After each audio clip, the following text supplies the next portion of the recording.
And good morning. Welcome out here to St. Joseph, Missouri, and Missouri Western State University Spratt Memorial Stadium as we get set for the Missouri Eight-Man Coaches Football Association All-Star Game here today. Again, I'm Jared Rolbus, joined along with Brett Williams. Will be running the camera and doing color analyst jobs for us here today as we get set here for this All-Star Game here on Albany TV. Let's go ahead and welcome in Brett Williams as we take a look at these two teams as we get set for the national anthem coming up here for today's game. Yeah, so as always, it's going to be a fun one here today at Spratt Stadium in St. Joe on the campus of Missouri Western State University.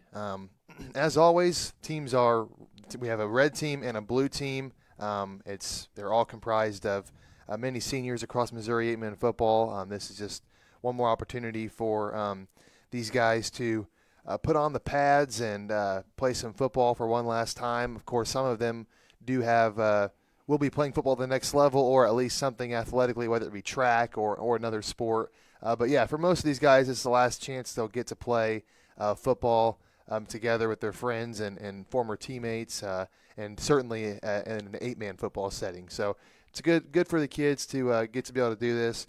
Of course, the two head coaches are the coaches that made the state championship this past season. John Adwell from the Worth County Tigers, who of course won the state championship, and then Dalton Jones from Rockport. Worth County won that one 56-46 in that state championship game. Many seniors here. Looks like the blue team has got a few more. Not really sure why that is, but just a few more there for the blue team. And another thing that's interesting is how creative these coaches get.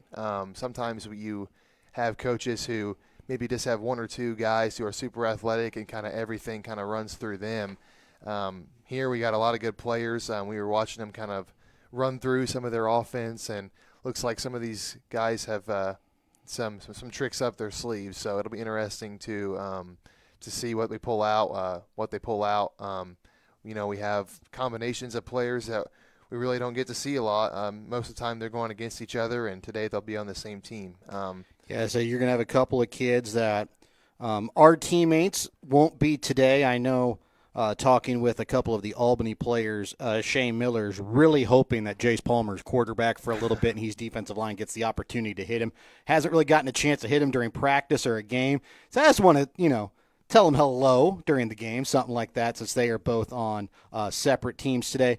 But again, the one thing that this does for those kids is they get the opportunity to meet some kids from a different school, different parts of life as they get ready to go to college. Some of them may realize, hey, they're going to the same school. They get to know each other and get to, have some new friends before school starts, and they get that kind of campus life here for 2 days here on Missouri Western State campus in anticipation of this game. Yeah, that's always fun. They have the schedule of events here in the program, and you can see from the program that last night they went to a St. Joe Mustangs game. Don't think it rained too much for that to get rained out, so they probably did get to do that. That would be fun as well. Just kind of some more some bonding exercises and just getting to know each other and just kind of hang out. One thing that's different about the game this year is that it's a lot earlier, about a month earlier. Usually it's about the last weekend in June, which is really just about a couple weeks away from serious team camp. Of course, they're doing smaller camps and stuff all throughout the summer, but late June, middle of June is when training camp really starts, and it starts to get real. So we still have a long time before that, really. I mean, it'll go fast, but a lot more time than what we usually have. I mean, we just got finished with baseball, and of course that's still going on, but we called our last baseball game on Monday, Memorial Day. So there is that element to it. It's also earlier in the day. We have it at 11 a.m. instead of 7 is when they normally play it. So a little bit different this year, but still going to be a good day for the kids, and we're just a couple of minutes away here from kickoff. So going to be a fun day, and it'll be interesting to see who comes out on top. I think the most, like you kind of pointed to it, I think the most interesting aspect is when you do have usual teammates who might be going directly against each other. Might have a DB going against the receiver, and they're actually guarding each other. So that's fun. We might get to see, for Albany fans at least, we might get to see Shea Miller try and sack Jace Palmer. So that's going to be an added element to it. It just kind of makes this game kind of fun. Yeah, and as we talked about it is a kind of the last game for some of these kids to put on the pad, strap up the helmet, and get one last game here of football. It's one of those things you can always go out and maybe find a pickup game of basketball. You can go out and hit the links and still play golf. You can maybe find some people play on a slow pitch softball team, something like that. You really don't get an opportunity to play football once your career is done. This is an opportunity for these kids to get one more opportunity here at Missouri Western State University. It's home of the Missouri 8-man championship here the past 2 years, and it's an opportunity for these kids to strap up one more time and get out there on the football field, because I know everybody says when it's over you forget about all those things. The biggest thing, and especially in football, it's the camaraderie with your teammates, and they're going to build that here over 2 days, and they've got that opportunity here with a few more kids. Yeah, exactly. I mean, that's probably one of the things that you miss the most is just being around your teammates and your classmates every day. And so, yeah, that's something that these guys have one more chance to do. And it's certainly you can play in semi-organized leagues and stuff when you graduate, but it's nothing like the organized aspect of football, basketball, baseball, track, whatever it is, wrestling. Whatever sport it is, just something about it, it's a little bit different whenever it's over, and so I know these guys are looking forward to being able to take the field one last time. So let's enjoy another day of high school football here on the Missouri 8-Man Coaches Association All-Star Game here from Spratt Memorial Stadium in St. Joseph. And again, also for today, we will have limited commercial breaks. We will have the ability to show you as much as possible and get you the score as much as possible. As again, we do not have an opportunity to show you the time or the score, but for all you those that are new to Albany TV, we will give you that as much as possible as we can. It does not appear that the big scoreboard is working at the moment here at Spratt Memorial Stadium, but one of the other things is it'll be a little bit different. There are no kickoffs. And I don't believe there are punts, if I remember correctly. I don't think so. Because I remember that was one of the things we were really looking forward to last year with Kyle Emerson, to see what sort of fun and exciting things he could do as a kick returner, punt returner. And he was not given that opportunity, but still scored on the very first play. Yeah, that's right. And mostly just because the last thing we want to see is anybody get hurt on the field, especially someone who has hopes to play athletically at the next level. So just an effort to kind of minimize the chance of that. Here is today's national anthem.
From Drexel, number 5, Kate Eastwood. From Hamilton City, number 5, Ronnie Williams.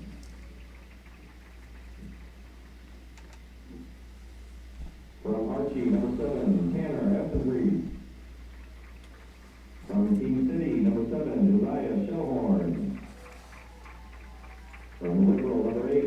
Beeman. From Concordia, number 10, Lane Hack. From Mound City, number 11, Creighton Root. From Archie, number 12, Peyton Himes. From King City, number 18, Cooper Rooney. From Worth County, number 21, Lucas Frisch. From Hardin Central, number 21, Gage Smith. From Fairfax, number 23, Tatum Johnson. From Brunswick, number 25, Bo Linden. From Osceola, number 30, William Murray. From Jasper, number 32, Carson Lehman. From Lincoln, number 52, Ashton Wolf. From West Nottoway, number 55, Tyler Gray. From Rockwood, number 55, Leo Smith. From Albany, number 56, Shay Miller. From Sweet Spring, number 64, Keegan Chavez. From Jefferson, number 78, Andy Matson. And from Appleton City, number 90, David Connor. The Blue team is coached from Wood County, John Adwell and Dan Collins. Also from Concordia, Jordan Tyler, and from Stanberry, Shane Hilton. And now for our red team, number 1 from Liberal, Cody Sushnick. From Northern, number 2, Zach Heath. From Archie, number 4, Houston Leeper. From Concordia, number 5, Jared Bermudez. From King City, number 5, Graham Metzger. From South Nottoway, number 7, Lucky Ferry. From Tokyo, number 7, Gavin Irvine. From Albany, number 7, Jace Palmer. From Rockwood, number 8, Owen Patterson. From Concordia, number 8, Dane Wilkins. Wellington, Napoleon, number 10, Johnny Hampton. From Knox County, number 21, Alias Huddle. From Oric, number 21, Lucas Walker. From Rockport, number 28, Camden McEnany. From Rockport, number 50, Quentin Jackson. From Parkio, number 55, Bo Peregrine. From Rockwood, number 56, Ryan Wells. From Oric, number 58, Xavier Gaskins. From Mound City, number 65, Calvin Knowles. From Lincoln, number 67, Ethan Goosen. And from Wellington, Napoleon, number 74, Wyatt Ernest. The red team is coached by head coach from Rockport, Dalton Jones, assisted by Andy Hampton of Wellington, Napoleon, Andrew Watson from Northern, Hardin Central, and from St. Joe Christian, James Schoonover.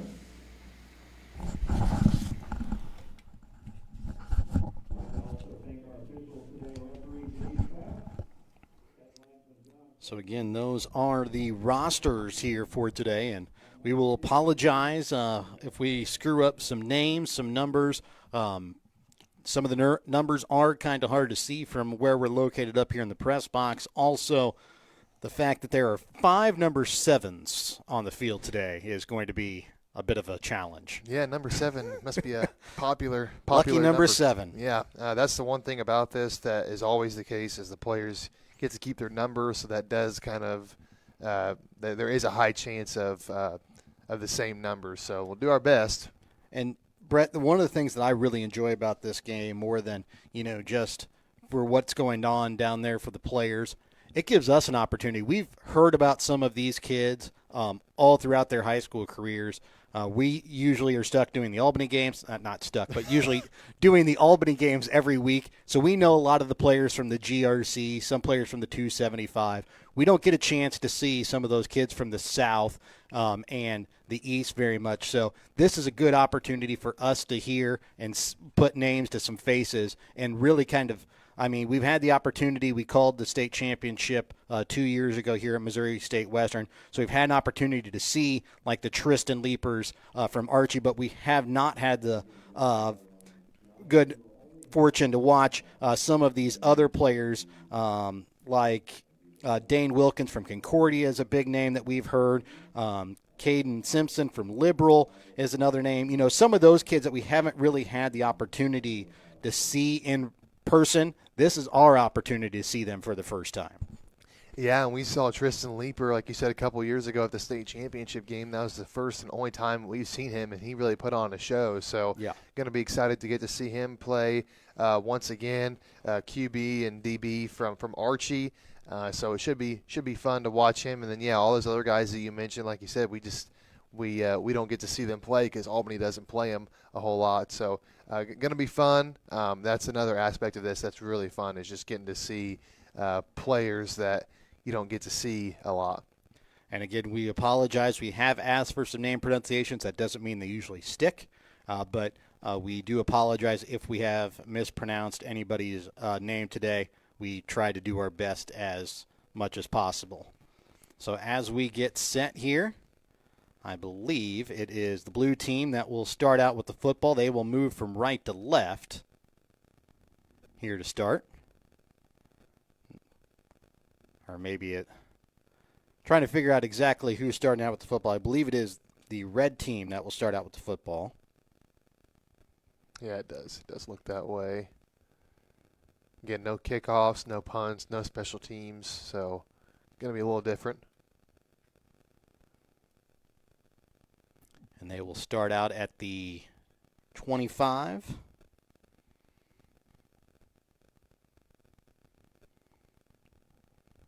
Also playing on a 11-man field, so dimensions have had to be altered a little bit. So again, just a little different here today.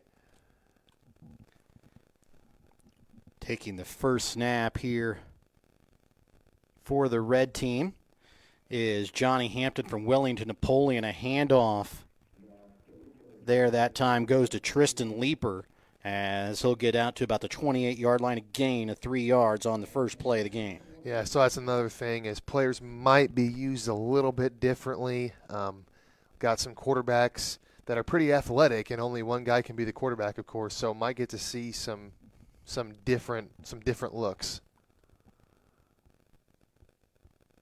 Snapping the football is Peregrine, as again, handoff will go to the 30-yard or to the 20-yard line that time by, looks like Lucky Ferry from Platte Valley gets the carry. And not a whole lot of room to run for him there. Swallowed up pretty fast once he reached the line of scrimmage. Big third down coming up here early in the game.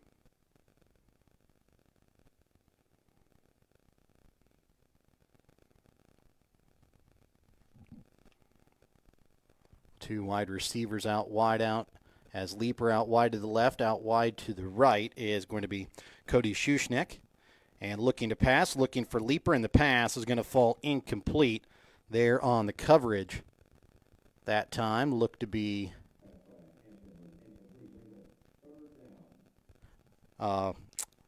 Creighton Roop from Mound City.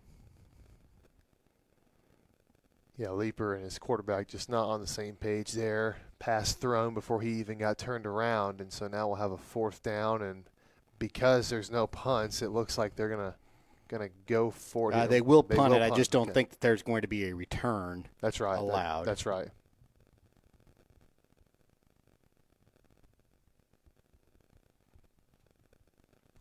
On to kick off. Looks to be Jared Bermudez from Concordia. High end over end kick is going to go cross midfield and will roll to a stop where it's picked up at the 36-yard line. Well, first series here for the blue team. Defense did a nice job making the red team go 3-and-out. So we'll see here what they can do their first time on offense.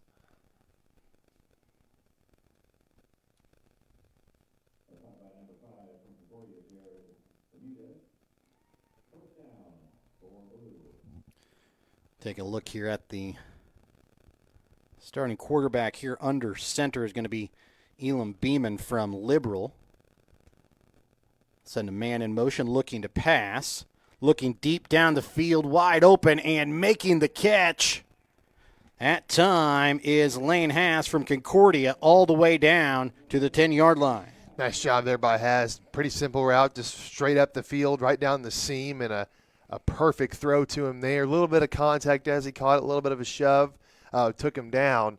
But a nice job to watch that ball all the way in and make the catch for the first big play of the game. First and goal upcoming here with 10:20 left to play here in the opening quarter of play. This time a handoff is going to be kept here by Beeman. He's going to keep it himself, continues to reach out, and he is going to find his way in the end zone. Touchdown, red team. And the touchdown goes to Elam Beeman from Liberal. Well, you can tell it's been a while since some of these guys played football. Some poor tackling there from the red team, and Beeman took advantage of it, able to break out of them and reach that ball across the goal line for a quick touchdown for the blue team. What a start for them. 3 and out on defense, and then coming back on offense and scoring in just 2 plays. So Beeman gives the blue team a 6-0 lead. Again, he'll go underneath center with some big men. Next to him gets the push up the middle, and he's going to take it in. 2-point conversion is good. And we will be back after this quick timeout here on Albany TV. Want to relive some of Albany TV's greatest moments? Hager with a full court shot. And he makes it! Oh my goodness, he makes it! Up here by Jimmy Pompa. His shot at the buzzer. Banks it! Catch it online. Albany TV's YouTube page has almost every ball game from 2018 to today, right at your fingertips. Watch classic broadcasts, cheer on your favorite teams, and share the memories with family and friends. Subscribe now to Albany TV-Mo on YouTube and relive the game. So the red team again will take over on their own 15-yard line. They trail 8-0 here. Not quite 2 minutes into the ball game. Well, the red team went 3 and out last time, really tried to get the run game going, but couldn't quite make that happen. So we'll see here if they mix things up here on the second drive of the game, trailing 8-0. Hampton again will take the snap, this time alone in the backfield. Leaper will go in motion. He's going to get the handoff, and he's going to be taken down in the backfield. There on the stop that time is Josiah Shellhorn from King City. Well, big play there by Shellhorn. Just met Leaper trying to go for a kind of an end around or a sweep type play there, and Shellhorn just met him right there. Didn't let him go anywhere, and a big loss. Right now the blue team has really taken it in control here early. 2 receivers out wide to the left will include Xavier Gaskins and Leaper, along with out to the right is going to be Shushnik. Quick pass out to Leaper on the screen. Has a little bit of room. Finds his way across the 25, and he's down near the 30-yard line. They're going to mark him down at the 29 for a first down here for the red team. As long as the defensive line for the blue team is going to be wreaking the same amount of havoc they've been here on the early part of the game, that might be where the red team has to go with quick passes, get rid of the ball quick, and try and get their playmakers out in space. And that's what they did with Leaper right there, and it paid off. 3-man down front here with Andy Matson, the big man, in the middle here for the blue team. As the fake handoff, keeping it himself as Hampton, and he's going to be taken down right near the line of scrimmage, maybe picks up about a half a foot or so before he's taken down to bring up 2nd and 10. Yeah, just nothing in the middle here for the red team, trying to make something happen with the run game, but so far the blue team's just not allowing it to happen. Again, Shellhorn there in on the stop from King City for the blue team. Yeah, he was a really good player for King City there on the offensive and defensive lines. Made a deep run in the high school or Missouri State high school playoffs this year. This time in the backfield to the left of his quarterback is going to be Lucky Ferry from Platte Valley. Fakes the handoff, kind of comes in, gives a block, and then Johnny Hampton going to go down. This time picking up the sack is it'll be Cade Eastwood from Drexel that makes the stop in the backfield, back across the 20-yard line down to the 19, a loss of 10 on the sack. Yeah, this is something the red team's going to have to figure out what to do here, because right now the blue team is just destroying them in the trenches with Eastwood and then Matson and Shellhorn there on the line. That's been a deadly trio. And then Lucas Frisch from Worth County also. That's Gage Smith from Northern Hardin Central. That's the other part of the line there for the blue team, as Hampton again looking to pass. Has some time looking deep downfield and going up and pulling it down is Tristan Leeper across midfield down to the 25-yard line of the blue team. Went up and just mossed that one right over the head of Creighton Root from Mound City. Fantastic play. This is the athleticism that we saw from Leeper in the state championship game a couple years ago. And, again, it was mostly at quarterback, and now we're seeing him as a wide receiver.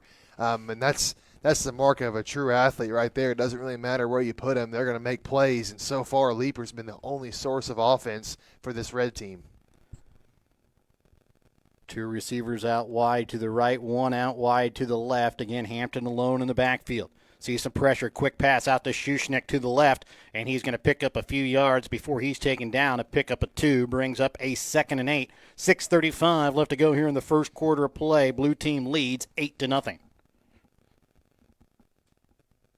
Well, I think so far, if the early going is any indication, the red team's going to have to continue to try and get those explosive plays to the outside, because right now the middle is just not there. This time Leeper to the right of his quarterback, just one wide receiver out wide to the right. Here will be Shushnik to the near side. Leeper gets the handoff up the middle, and he's going to be tripped up as he crosses the 20-yard line down to the 19. So they go to Leeper again up the middle, but a short gain there. Once again,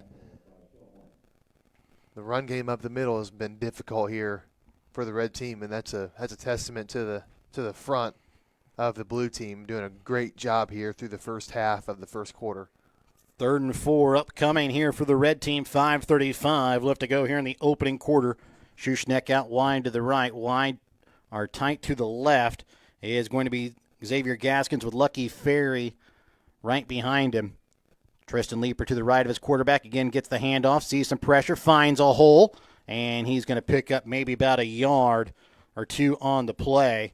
The hole was quickly bottled up and then able to find a way to pick up 2 yards, brings up now a 4th and 2. So it'll be interesting to see here what the red team does. No doubt they're going to go for it, but it's 4th and 2, so they don't need a whole lot. Will they try up the middle, or are they going to try something outside? It'll be interesting to see what they go with. And this time they're going to split at the wide receivers. Leeper here to the near side. Wide to the left will be Shushnik with Lucky Ferry in the backfield. Hampton looks, finds Leeper across the middle, finds Andy Matson waiting for him. It's a loss of a yard on the play, and it'll be a turnover on downs. Well, they went with a screen pass, again, trying to get their playmakers out in space, but what a great play by Andy Matson. He sniffed that out and was just waiting for him there in the middle. As soon as he caught that, delivered a nice hit and another stand here for the blue team. 4:26 remains here in the opening quarter. 8-0. The blue team with the lead and has the ball back on their own 17-yard line. They only had to go 44 yards for their last touchdown. Underneath center again is going to be Elam Beeman. And again, he's looking to pass. Here comes some pressure.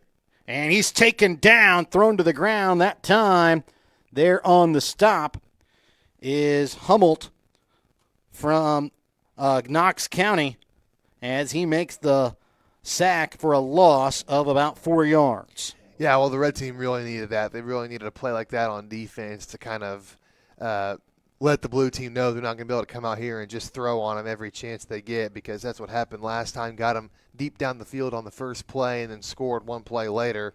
Good start for them here on this defensive drive.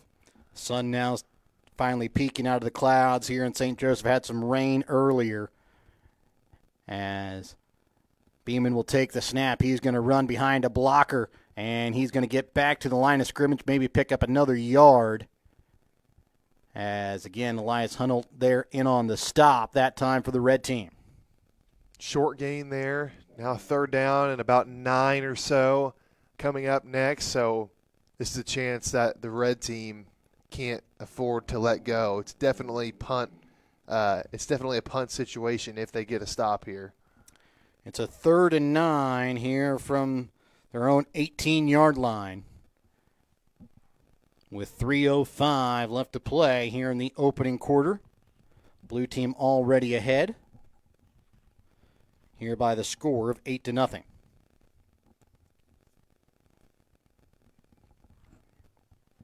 Underneath center will go Beeman I formation.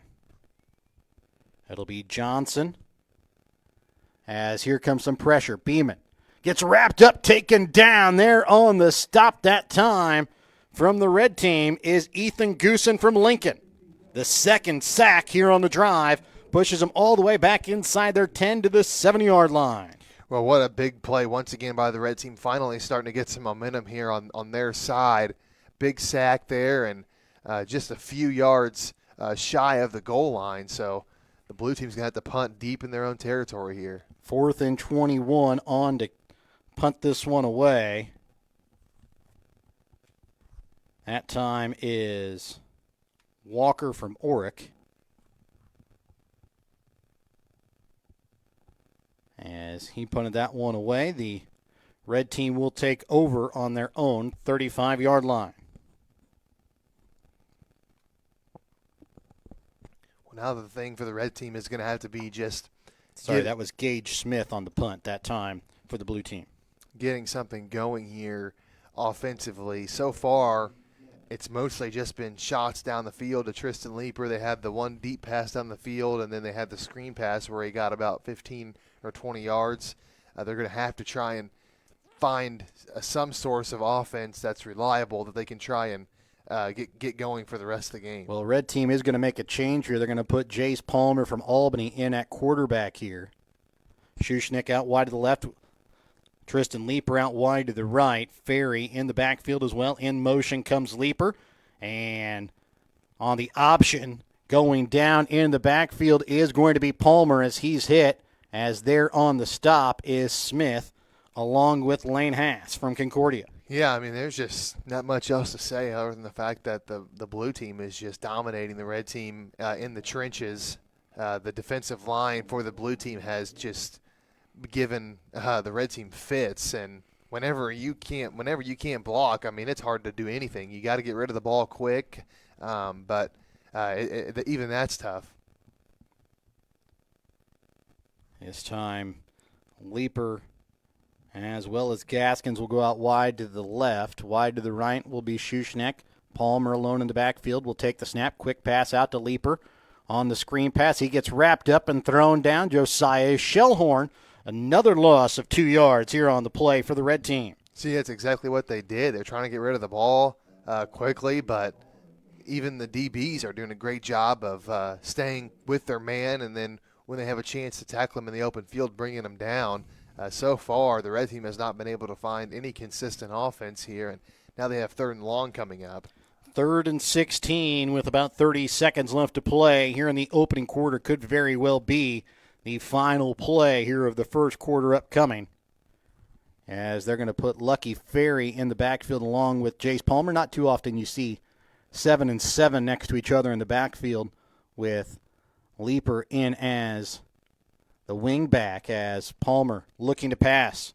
Looking for Schuschnigg deep down the field, goes up and makes the catch, but he's going to be out of bounds, and it'll be incomplete with 3.2 left here in the opening quarter. Well, not a bad pass there from Palmer, but his man just couldn't quite haul it in. Maybe got rid of it a little bit too late. But well, also, Andy was double covered with really Schuschnigg being the only one that went out on the route that time for the red team. Yeah, that was designed specifically for him, as Palmer was looking at him the whole time, and he had good coverage, and then nice shot to push him out before he could get a foot in bounds. Bermudez will come on to punt again for the red team. He's already got one punt underneath. This one, a better one, as it'll be caught at about the 20, They're going to mark him down at the 30-yard line, as Lane Haas was the one that was able to catch that one. So the blue team will start at their own 30-yard line here, 1st and 10. That'll be the end of the first quarter. We'll start the second quarter when we come back in a moment here on Albany TV. What rhymes with great? Participate. Where does greatness start? Here, in the classroom. On the stage. In the pool. On the field. Where will your greatness take you? To better grades. To more friends. Yeah! Be great. Participate!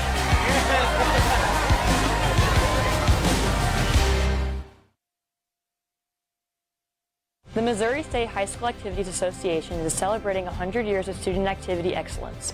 Since 1926, MSHA has championed student athletes, musicians, scholars, and performers across the state. Now in our centennial year, we're honoring a century of unforgettable moments, teamwork, and tradition. Visit MSHA.org/centennial to explore our history, relive iconic moments, and join the celebration. Show Me 100, celebrating a century of champions. And welcome back out again, as again, underneath center this time is Beeman. He's going to take this one up the middle himself, and he is going to be just shy of the midfield line as taken down by a host of red tacklers. They're in on the stop, included Graham Metzger from King City as well as Bermudez from Concordia. Well, the theme of the first quarter was just how dominant the defensive line was for the blue team, and they come into this quarter with a lead of 8-0. They weren't able to score on their second drive. The red team did a nice job of getting a stop there, but we'll see here what the blue team can do their third drive. Out wide to the left is going to be Cooper Mooney from King City. To the right of his quarterback is going to be Carson Lehman from Jasper. Beeman will keep it himself, rushes up the middle, is going to break loose here on the near side. He's across the 10. He's going to make it into the end zone. Touchdown, blue team, as they now lead 14-0.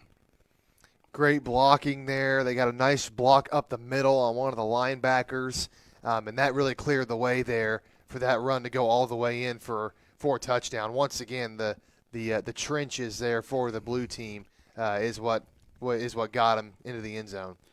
Liberals' Elam Beeman has really come out big so far. 2 touchdowns already on the day for him and the blue team as they lead 14-0. Here just 57 seconds into the second quarter, 2-point conversion upcoming. Beeman again underneath center. Heavy set as he's going to try and push up the middle, trying to get a push from his teammates, and he's going to fall short. One of the red players pulls it out of his hands. It looked like it was Lucas Walker of Oric that ended up with it there, but the rush will fail. 2-point conversion fails, and it is a 14-0 lead here for the blue team. We'll be back in just a moment here on Albany TV. Want to relive some of Albany TV's greatest moments? Hager with a full court shot, and he makes it! Oh my goodness, he makes it! It's up here by Jimmy Pompa. His shot at the buzzer.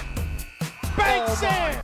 Catch it online. Albany TV's YouTube page has almost every ball game from 2018 to today, right at your fingertips. Watch classic broadcasts, cheer on your favorite teams, and share the memories with family and friends. Subscribe now to Albany TV-Mo on YouTube and relive the game. And welcome back out again here to Spratt Memorial Stadium here in St. Joseph as the red team will start their next drive at their own 15-yard line.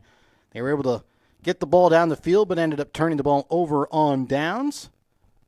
I take that back. Last time they punted the ball away from deep in their own zone as Palmer again will take the snap, hands off to Lucky Ferry. No, he keeps it himself on the read option, and he's going to be pulled down just shy of the 20-yard line.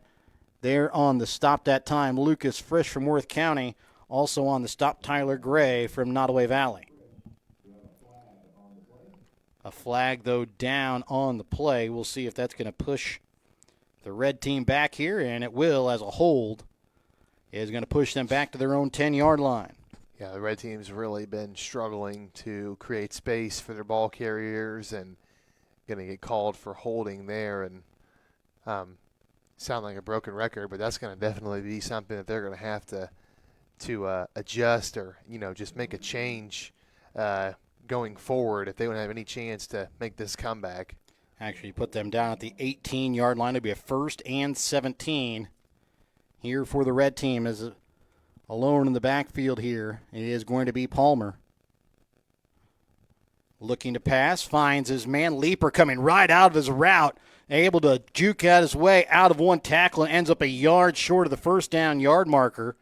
And really some good athleticism there from Leaper, as that ball, as soon as he turned around, was there and had to make a quick play to come away with that pass. Yeah, I'm sure any quarterback would be a little bit they want to get rid of the ball quick, and Palmer definitely got rid of it quickly there. Nice job by Leaper to track that ball before, and he turned around after the throw was made, able to get hands on it and haul in the catch. Once again, Leaper really the only source of offense here for the red team.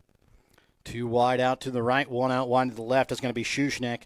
Palmer is going to move Schuschneck this time in motion, and he's going to keep it on the option. Fakes one way, goes the other. He's going to have enough for a first down before he's hit from behind.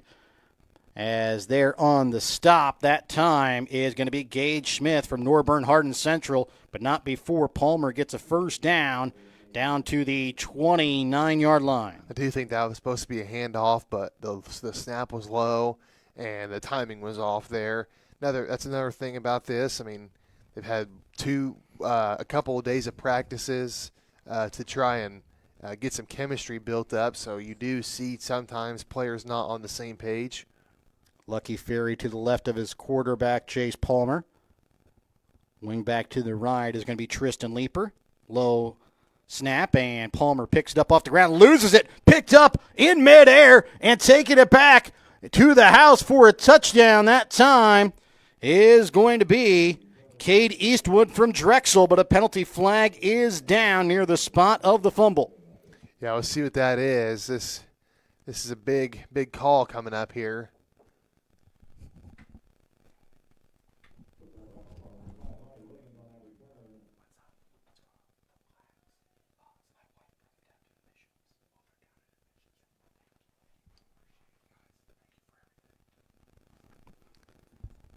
So it looks like the penalty is against the blue team and is going to give the red team a first down, maybe? Yeah, that's exactly what it was. I didn't see the call, but it's going to be a personal foul of some kind on the blue team, and that's a big break there. The red team is definitely happy that they're not going to get that fumble recovery for a touchdown against them. And they're going to take over on the football on the 35-yard line of the blue team here. So they will get a first down. So it'll be a 1st and 10 from the 35-yard line here. And again, this one going to be a handoff to Leaper as he picks up about a yard there on the play. There on the stop, Lucas Frisch from Worth County. Well, this is a chance for the red team to try and get some offense going here. We have 7 minutes and 55 seconds left in the first half. They trail 14-0. So really got to take advantage of that big yardage amount from that penalty they got and turn this into 6. 7:40 left to play here in the second quarter of play. Blue team leads here 14-0. One receiver out wide to the right is going to be Leaper. Sushnik out wide to the left. Ferry to the left of his quarterback, Palmer, as he'll take the snap. Looking to pass. Finds Leaper, and he's going to be hit immediately as he gets it down to about the 31-yard line. A gain of about 3 on the play. Well, that's going to be the big thing here in guarding Leaper is he's going to make plays. Sometimes you can cover him just as good as you possibly can, and he still might make the catch. But wrap him up and bring him down. Don't let him get any yards after the catch, because that could really hurt the blue team and allow the red team to get back into this game. So it'll be a 3rd and 6 upcoming. As again, Ferry to the right of his quarterback. Schuschneck out wide to the right, Leaper wide to the left. Here comes the snap from Palmer. on a 3rd and 6. Here comes some pressure. Has a little bit of room up the middle. He's going to take off, and he's going to get hit after a gain of about a yard and brings up now a 4th and long 5 here for the red team. Well, Palmer did a nice job of avoiding some tacklers there in the backfield, trying to make something happen with his feet, but nice job by the blue team to see that and come in and tackle him several yards short of the first down line. Actually going to give him to about the 29-yard line to bring up now a 4th and 4 halfway through this second quarter of play. So 4th down and 4, got to think they'd like to get this ball to Leaper and try and see if he can make a play here, but of course that's also who the blue team has eyes on as well.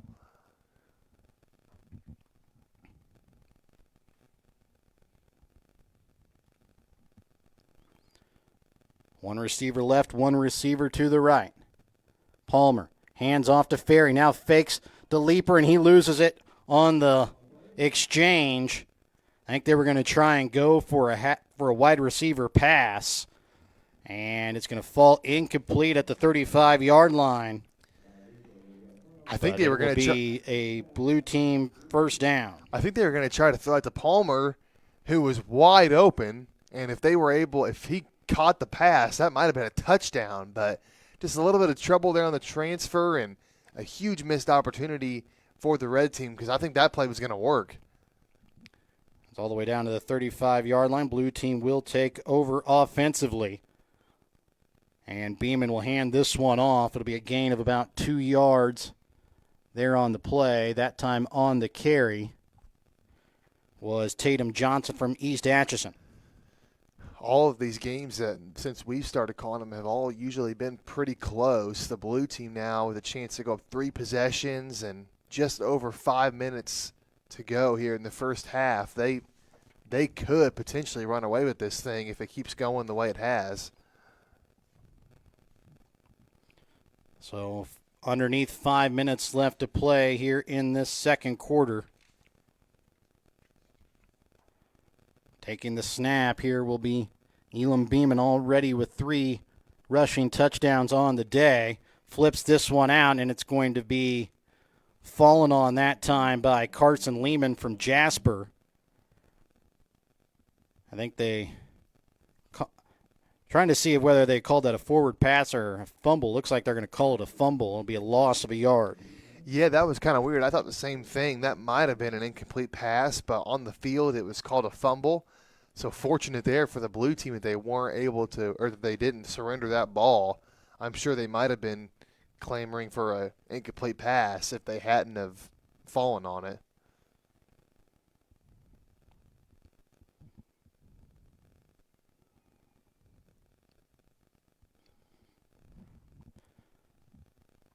So on a 3rd and 8 upcoming, 3:50 left to play here in the second quarter. Beeman will take the snap, rushes up the middle, gets across midfield, and he's going to be just shy of the 35-yard line down at the 47-yard line.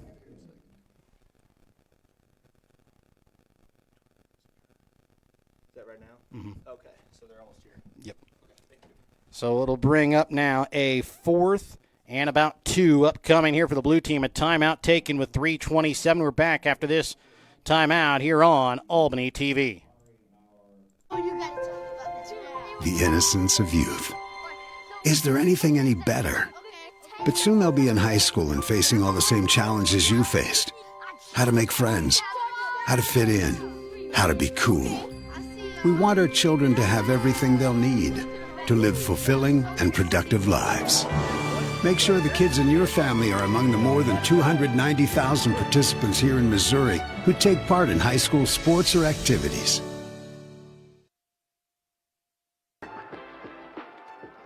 They are really the ones who are on the ground and know what their students need better than anyone else. They protect the fairness and rules of high school sports. They're here to look out for us. They're here to look out for what we love to do. 4th and 2 upcoming here for the blue team from the 37-yard line of the red team, and they are going to get the red team to jump off sides. And that is going to give the blue team a first down. Well, you could see the frustration there from the red team. They tried to get back, but had just crossed into over the line of scrimmage there. Gives the blue team a big first down here. So 1st and 10 here for the blue team from the 32-yard line of the red team as they try to go up 3 scores here before half. 3:18 left to go here in this first half. 14-0, the blue team with the lead. During our halftime, we will recognize our new Hall of Fame members in the Missouri 8-Man Football Hall of Fame. That'll be Nate Luke from Stanberry. And also, as we'll get you the next one here after this play, as Beeman will take the snap, handoff is going to go to William Murray of Osceola. He's going to be taken down across the 30-yard line, down to the 27 there on the play. And our other Hall of Fame inductee today is going to be from Pattonsburg, is Stephen Wilhite.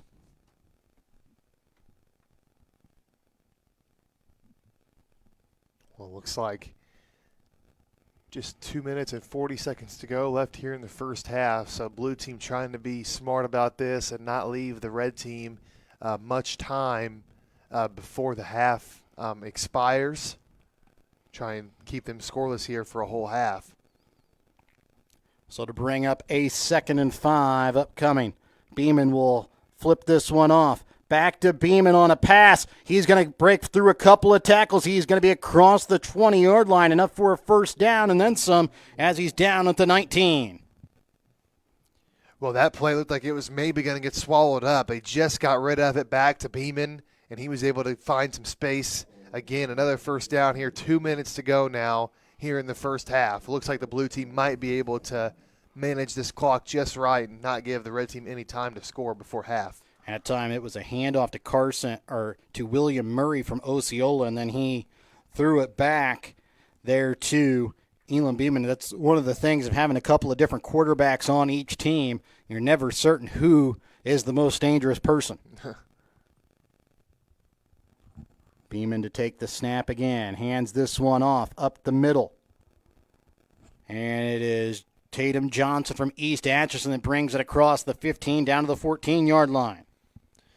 So now 1:20 left here. Again, not the worst thing in the world to get stopped short there. The one thing you got to make sure of, though, is that you get in the end zone, but probably going to be under 60 seconds left in the first half before the blue team snaps this ball for their next play. 1:05 left to play here in the half. 14-0 blue team with the lead, trying to go up 3 scores. And they'll come up to the line here with 53 seconds left to play here in the half. And they'll take the snap here with 47, 46, now 45 seconds. Beeman looking to pass. He's a bunch of pressure. Still rolling out, looking for the end zone. Finds his man in the end zone. Touchdown. There on the catch that time is the big man, David Connor from Appleton City, who makes the catch for a touchdown. Wow, well, a couple of red team players really laid a good hit on him right as he caught it, trying to jar that ball loose. I have a feeling David Connor doesn't care. That's probably his first and only touchdown. Yeah. Listed as a guard and defensive lineman, 5'10", 290 pounds. He brought that one down for a touchdown to give the blue team a 20-0 lead here with 37.8 left here in the first half. Yeah, I mean, that's great hands. I mean, yeah, you wouldn't expect a non-receiver to hold on to that. He took a big hit and held on to it regardless. 37.8 left here in the first half. So a little bit of time for the red team, but again, not a lot. So going for the 2-point conversion here, Beeman will go underneath center. Behind him is Tatum Johnson from East Atchison. In motion will go Murray. Handoff up the middle. And taking it into the end zone for a touchdown is Cooper Mooney of King City. As the 2-point conversion is good, 22-0. The blue team leads the red team with 38 seconds left to play here in the half. We're back with more in just a moment here on Albany TV. Want to relive some of Albany TV's greatest moments? Hager with a full court shot, and he makes it! Oh my goodness, he makes it! Up here by Jimmy Pampa. His shot at the buzzer. Banks in! Catch Watch it online. Albany TV's YouTube page has almost every ball game from 2018 to today, right at your fingertips. Watch classic broadcasts, cheer on your favorite teams, and share the memories with family and friends. Subscribe now to Albany TV-Mo on YouTube and relive the game.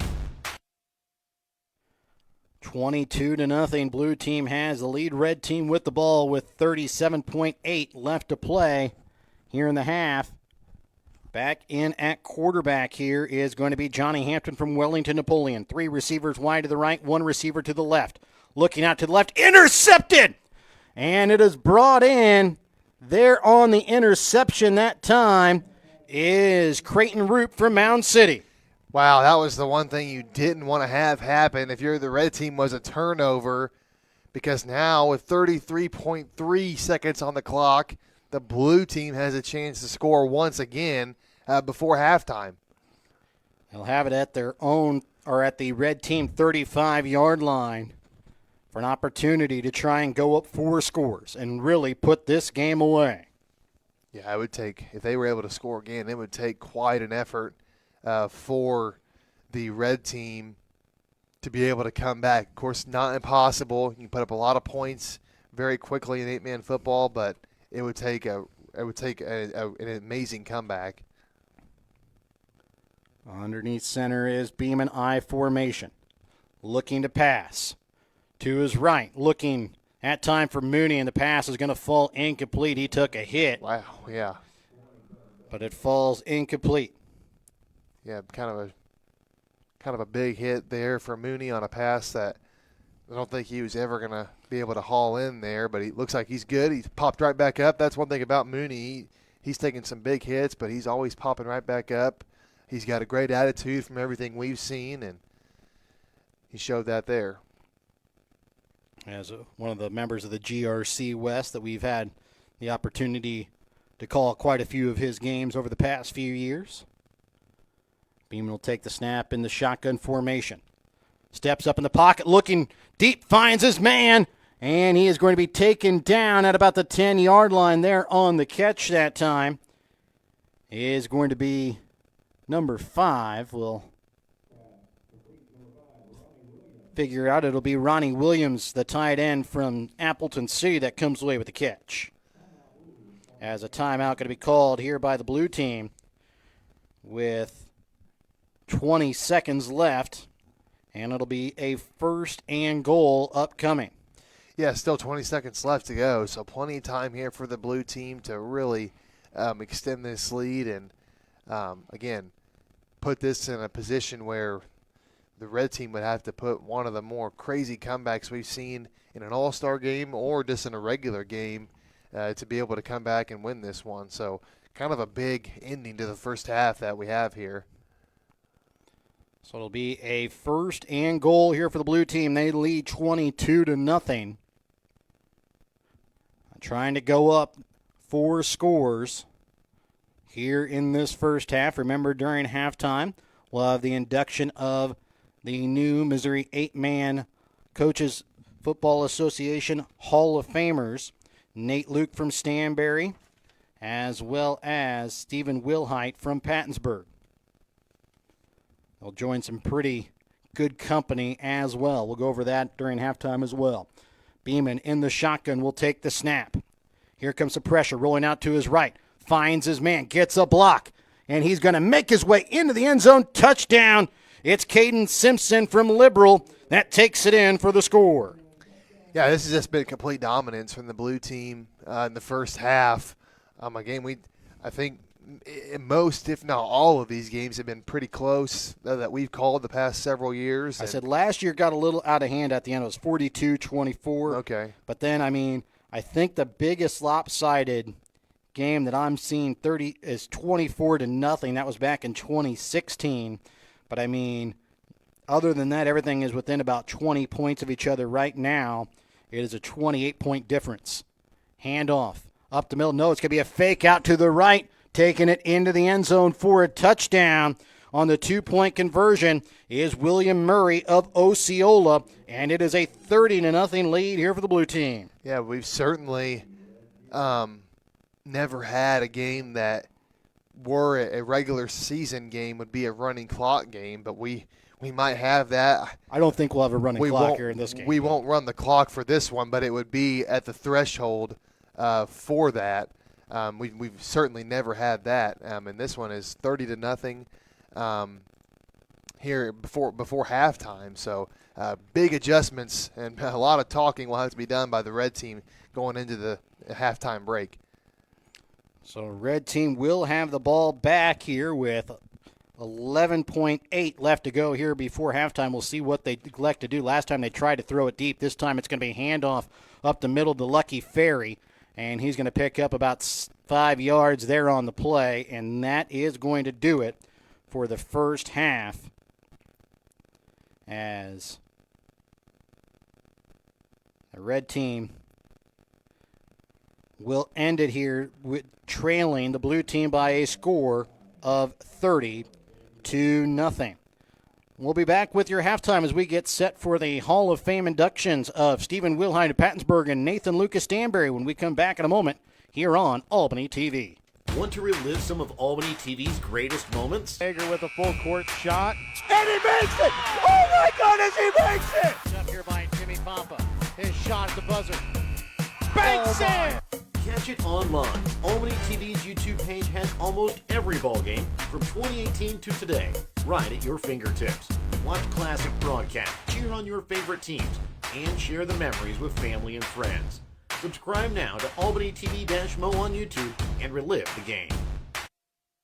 So welcome back out again here to Spratt Memorial Stadium as we get set for Hall of Fame inductees. They will join a big list of names. Let's start with the player inductees. In 2015, it was Jared Finley of Worth County, Tony Sly of Fairfax in 2016. 2018 was Tim Seibert of North Andrew. 2020, Ryan Hackett of West Nottoway. 2021, Macon Allen of King City. 2022, Daniel Carpenter of Hardin Central. 2023, Lucas Schwang of Mound City and Eli Molick of Worth County. 2024, Jonathan Schoonover of Mound City. 2025 was Chris Healy of Worth County and Brian Slaughter of Fairfax. Coaches that have been inducted include Chuck Borey of Worth County in 2015, 2016 Mike Buckler of South Holt, 2018 Mark Jewell of St. Joseph Christian, 2019 Dan Collins of Stanberry, 2020 Vernon Pike of DeKalb, 2021 Jim Schultz of North Andrew, 2022 Brian Messer of Mound City, 2024 Terry Peterson of Mound City, and 2025 Chris Healy of Worth County. Let's turn it over for the presentation.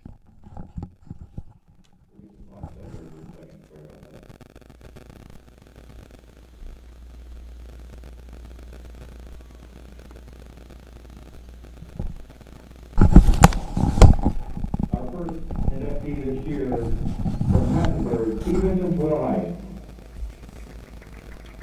Few players leave a legacy the way this young man did at Pattonsburg. During his remarkable career, only 2 years as a starter, he threw for more than 9,800 yards and 168 touchdowns, while totaling over 11,000 yards of offense and 201 total touchdowns. His accomplishments on the field placed him among the elite players in 8-man football history, and his leadership helped guide Pattonsburg to back-to-back state semifinal appearances. Being named All-State in both 2018 and 2019 only confirmed what everyone who watched him already knew: he was a special player. What made him truly stand out, however, was not just the statistics or the victories. He was the definition of a team-first athlete. No matter how much success he had individually, he never wanted the spotlight for himself.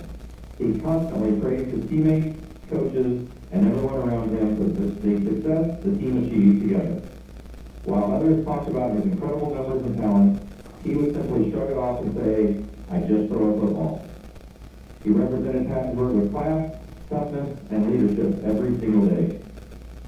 We celebrate not only one of the most accomplished players to ever play 8-man football, but also one of the best teammates and leaders a coach could ask for. His impact on the program, the school, and everyone who had the opportunity to coach or play alongside him will be remembered for years to come. Another big round of applause for Stephen Wilhite.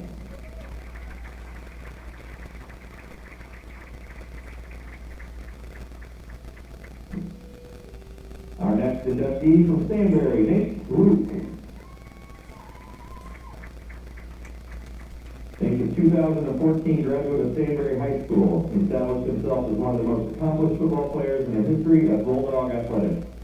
During his 4-year career, Nate earned a reputation as an explosive and powerful runner, whose combination of speed, vision, and toughness made him one of the most dangerous players in Missouri 8-man football.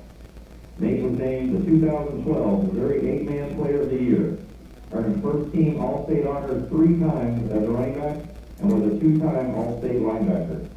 He played a pivotal role in leading Stanberry to its first ever state football championship in 2012, and helped guide the Bulldogs back to the state championship game in 2013, where they finished as state runner-up. Offensively, Nate produced staggering numbers throughout his career. He carried the ball 500 times for 4,721 rushing yards, averaging 9.4 yards per carry, while scoring 79 rushing touchdowns. As a receiver, he added 45 receptions for 899 yards and 22 touchdowns, averaging nearly 20 yards per catch. His ability to impact the game from anywhere on the field made him a constant threat to opposing defenses. Nate's dominance extended to the defensive side of the ball as well. He recorded 346 tackles, 8.5 sacks, 15 tackles for loss, and 6 interceptions, returning 5 of those turnovers for touchdowns. His relentless effort, physical play, and leadership helped define one of the most successful eras in Stanberry football history. Today, Nate continues to serve his community as a banker in Nottoway Valley. His remarkable accomplishments, dedication to excellence, and lasting impact on Stanberry High School athletics makes him a Missouri inductee into the Stanberry High School Football Hall of Fame. Please, another round of applause for Nate Luke.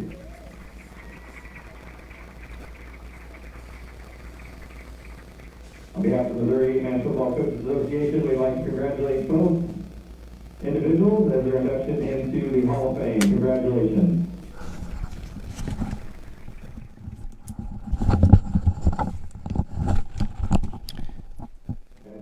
And just to go over some of those stats there for these two teams, Brett, let's just go over Stephen Wilhite's numbers here. I've got some of his stats things that really will blow you out of everything.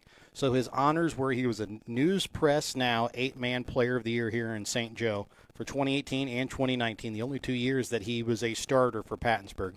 He was the News Press Now number 10 Male Athlete of the Decade in the 2010s, and he was a first-team All-State quarterback in 2018-2019. Now, the Missouri State High School records that he holds, not just Pattonsburg records, Missouri State High School records. Touchdowns in a season, 93 in 2019. Total yards in a season, 5,425, also in 2019. The year before, total touchdowns in a season, 82 in 2018. Total touchdowns in a season, he then beat at 112 in 2019. Total passing touchdowns in a career, 163 total touchdowns passing for Stephen Wilhite in his career at Pattonsburg. And, man, what a career he had there for the Panthers. Yeah, I mean, those are just some mind-boggling numbers, types of things that the 11-man football mind just can't comprehend. Yeah. Yeah, I mean, just an incredible career, and really kind of we talk about how Pattonsburg had, the heavy passing attack, a lot of opportunities there, and he was as big a part of that. And you said the 2018-2019 season. So just a fantastic career, and I mean, obviously very deserving of his Hall of Fame induction. And then switching our way over to Nate Luke of Stanberry. Doesn't quite have, the mind-boggling numbers that Wilhite did, but he was a 3-time All-State running back. He was a 2-time All-State linebacker. 500 career carries for 4,721 yards, 9.4 yards per carry for 79 touchdowns in his career. Receiving, he had 45 receptions for 899 yards, 19.9 yards average catches, and 22 touchdowns in his career. Defensively, 346 tackles, 8.5 sacks, 15 tackles for loss, 6 interceptions, returned 5 of those for a touchdown. So anytime Nate Luke got his ball as an interception, almost every time it's going back for a touchdown. Yeah, and he had the 9 yards per carry and 20 yards per catch. That's a lot of first downs. That's efficiency right there. Yeah. I mean, it doesn't get any more efficient than that. Talked about how he was big on the 2012 state championship team, then the 2013 state runner-up, and, of course, 2012, basically to the rest of the decade, Stanberry was just really, really dominant in a lot of things, but especially football, especially in that first half of the 2010s. Of course, there was a couple years in there where they were, just unbelievably good. Well, you talk about that 2012, the state champion, 2013, the runner-up. That was the time where there was a 4-year stretch where it was Stanberry, North Andrew every year in that state title game. And that was, again, Coach Dan Collins, who's one of the assistant coaches today for Worth County, was his coach at the time. He is also a Hall of Fame member, was able to give the plaque there to Nate Luke today as his induction. That is a cool thing, but that kind of really was the beginning of what Stanberry's dynasty was. I mean, Stanberry was kind of always good. They never really had that year where they were able to break through. That was the year they broke through and then continued on that streak, as you said, for most of the 2010s. Yeah, exactly. And it wasn't just football either, but especially in 8-man football, they were just really good, and that even extended a little bit into this decade as well. But yeah, I mean, that run for Stanberry, and then of course specifically those teams that Nate Luke was on, just really unmatched. So congratulations to both the inductees. Yeah, as we said, very deserving players. As we mentioned, they joined some significant individuals, the coaches, Chuck Borey of Worth County, Mike Buckler of South Holt, Mark Jewell of St. Joseph Christian, as we mentioned, Dan Collins of Stanberry, Vernon Pike of DeKalb, Jim Schultz of North Andrew, Brian Messer of Mound City, Terry Peterson of Mound City, and Chris Healy of Worth County, who is the only player to be inducted both as a coach and a player. But also for the players, Jared Finley of Worth County, Tony Sly of Fairfax, Tim Seibert of North Andrew, Ryan Hackett of West Nottoway, Macon Allen of King City, Daniel Carpenter of Hardin Central, Lucas Schwang of Mound City, Eli Molick of Worth County, Jonathan Schoonover of Mound City, Chris Healy of Worth County, Brian Slaughter of Fairfax, now Stephen Wilhite of Pattonsburg, and Nate Luke of Stanberry can add themselves as Missouri 8-Man Coaches Association coaches and players Hall of Fame inductees. Yeah, I mean, those are just some iconic names in Missouri 8-man football, and two very deserving men have been added to that list today, and we went over their accolades and their numbers, and pretty unbelievable. So congratulations to both of them. So we're about 4 minutes away from the second half, starting here at the blue team leading 30-0. We'll get back to more football here from Spratt Memorial Stadium when we return in a moment here on Albany TV. Want to relive some of Albany TV's greatest moments? Hager with a full court shot, and he makes it! Oh my goodness, he makes it! It's up here by Jimmy Pompa. His shot at the buzzer. Banks it! Catch it online. Albany TV's YouTube page has almost every ball game from 2018 to today, right at your fingertips. Watch classic broadcasts, cheer on your favorite teams, and share the memories with family and friends. Subscribe now to Albany TV-Mo on YouTube and relive the game. Every achievement deserves to be celebrated, and at Winter Circle Trophies and Awards North in Albany, Missouri, we've got just the way to do it. From sports trophies and plaques to corporate awards and personalized gifts, we make every milestone memorable. Whether it's honoring a team, recognizing excellence, or saying thank you, Winter Circle delivers top-quality awards with fast, friendly service. Celebrate success the right way. Stop by Winter Circle Trophies and Awards North in Albany. What rhymes with great? Participate. Where does greatness start? Here, in the classroom. On the stage. In the pool. On the field. Where will your greatness take you? To better grades. To more friends. Yeah! Be great. Participate!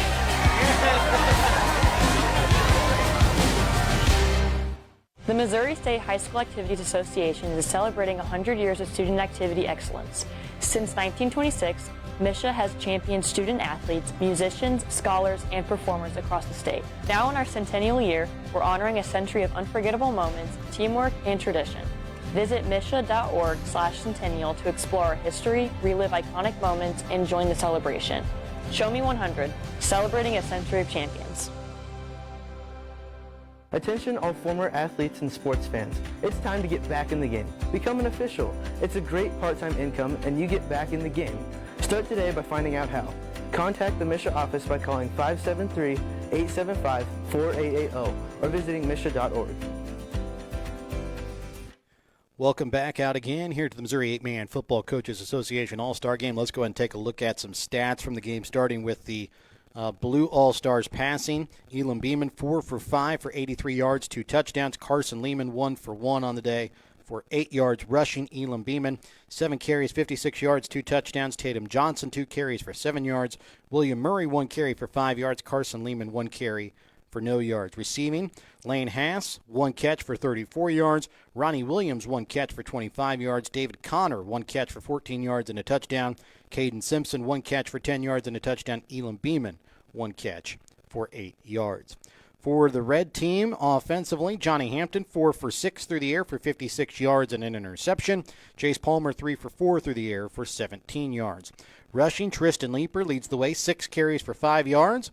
Jace Palmer, 4 carries for 3 yards. Lucky Ferry, 2 carries for -3 yards. Johnny Hampton, 2 carries for -10 yards. Most of those comes off of sacks. Receiving, Tristan Leeper, 6 catches for 70 yards. Cody Schuschneck, 1 catch for 3 yards. Well, to me, the biggest takeaway, and I've mentioned it several times, has just been how big the gap has been in terms of the level of play in the trenches. The blue team has really just won that battle consistently, and we talked a little bit about the red team. They've got some guys, but really the blue team has really made an impact, most notably up front on the offensive and defensive lines. And, of course, there's still a lot of time. We still have the whole second half, but I can assure you that at halftime the red team was trying to find ways to counteract that. I mean, but that's tough. I mean, that's where it all starts. Of course, the skill position players get all the stats and they get talked about the most, but it really starts and ends with the trenches, and it's really hard to overcome when your offensive line is really having trouble blocking and giving time to the skill position guys. So they're going to have to find a way around in the second half if they want to overcome this 30-point deficit. Yeah, we've kind of talked about it a little bit during that break, as well as looking at the rosters every year. It always seems like you pick out, okay, well, this team seems like they've got the top athletes. That's not usually the team that wins. I mean, it's but even looking at it, you looked at the blue team roster, and you're like, man, they've got some big offensive and defensive linemen up front. You looked at the red team, thought the same thing. It's just for some reason that blue team is really showing their prowess there in that first half. We'll see what sort of adjustments the red team makes here for the second half. Yeah, I mean, it doesn't really matter how athletic you are. If you get the ball and look up and there's 3 guys in your face, it's kind of hard to get around that. So it should be the blue team that will start out with the football here to start, as they will start out on their own 15-yard line. They lead 30-0 as we get ready to start the second half of play. And before we do that, let's go ahead and take another quick timeout as we get set to start out the second half when we come back in a moment here on Albany TV. Want to relive some of Albany TV's greatest moments? Hager with a full court shot, and he makes it! Oh my goodness, he makes it! Up here by Jimmy Papa. His shot at the buzzer. Banks it! Catch it online. Albany TV's YouTube page has almost every ball game from 2018 to today, right at your fingertips. Watch classic broadcasts, cheer on your favorite teams, and share the memories with family and friends. Subscribe now to Albany TV-Mo on YouTube and relive the game. So welcome back out again here to Spratt Memorial Stadium in St. Joseph, the Missouri 8-Man Coaches Association All-Star Football Game. And the blue team right now holding a shutout at 30-0. Again, the last shutout came back 10 years ago in 2016. It was the Silver All-Stars that defeated the Green All-Stars 24-0. The offensive MVP was Gunnar Hughes of North Andrews. Defensive MVP was Ryler Estenbaum of Norburn Hardin Central. And here's the thing again that's just in the blue team's favor is that they're starting with the ball in the second half. So if they can drive down the field and score once again, it will be at least a 36-point deficit that the red team faces. Leo Smith of Lockwood Tyler Gray of Nottoway Valley will snap the football. Elam Beeman again in at quarterback. He's going to take it on the flip. It's going to be kind of tipped a little bit, and recovering it back in the backfield that time is Lane Hass. Concordia back at his own 4-yard line. I think couldn't see who it was, but coming off the edge there, one of the red team players got a hand on that tip, I believe, and that's why that was batted away. And now once again, the blue team will be deep in their own territory here. So they've only had to punt the ball away once on their 5 possessions. They scored on the other 4 as they lead 30-0 here at the start of the third quarter play. It'll be a long 2nd and 21 upcoming. High formation here. Hass will move in motion out to the right. Beeman looking to pass. And he's going to get hit from behind and taken down there on the stop for the red team. I believe is Knowles, Calvin Knowles of Mound City. I think the white hat made this. Yeah, that's a safety. He called a safety. I forgot. Yes, it is kind of confusing with the 10-yard line there, but it is in the end zone for a safety, and that will be the first points on the board here for the red team. Yeah, big sack there, and that might be the shot of momentum that the red team needs. Now it's 30-2. They'll get the ball back. See here if they can get this down to 20 maybe and kind of get back into this game a little bit.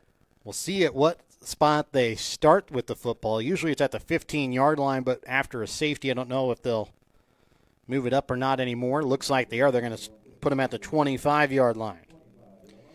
So, yeah, golden opportunity here for the red team to maybe jumpstart their offense. They got it down right at about the 10-yard line on one possession and weren't able to knock it in from there. See what they can do here on their first possession here of the second half, as in at quarterback again is going to be Johnny Hampton. One receiver left, one receiver to the right. Looking on a quick pass out to the left. It's Shushnik that catches it, and he's going to push out just shy of the first down yard marker, shy of the first down by about 2 yards, gain of 8 on the play. And getting rid of that ball quickly. There's a gain of 8, so solid gain on first down, and that's the type of things that the red team's going to have to do just based off of how quickly the blue team's getting in the backfield.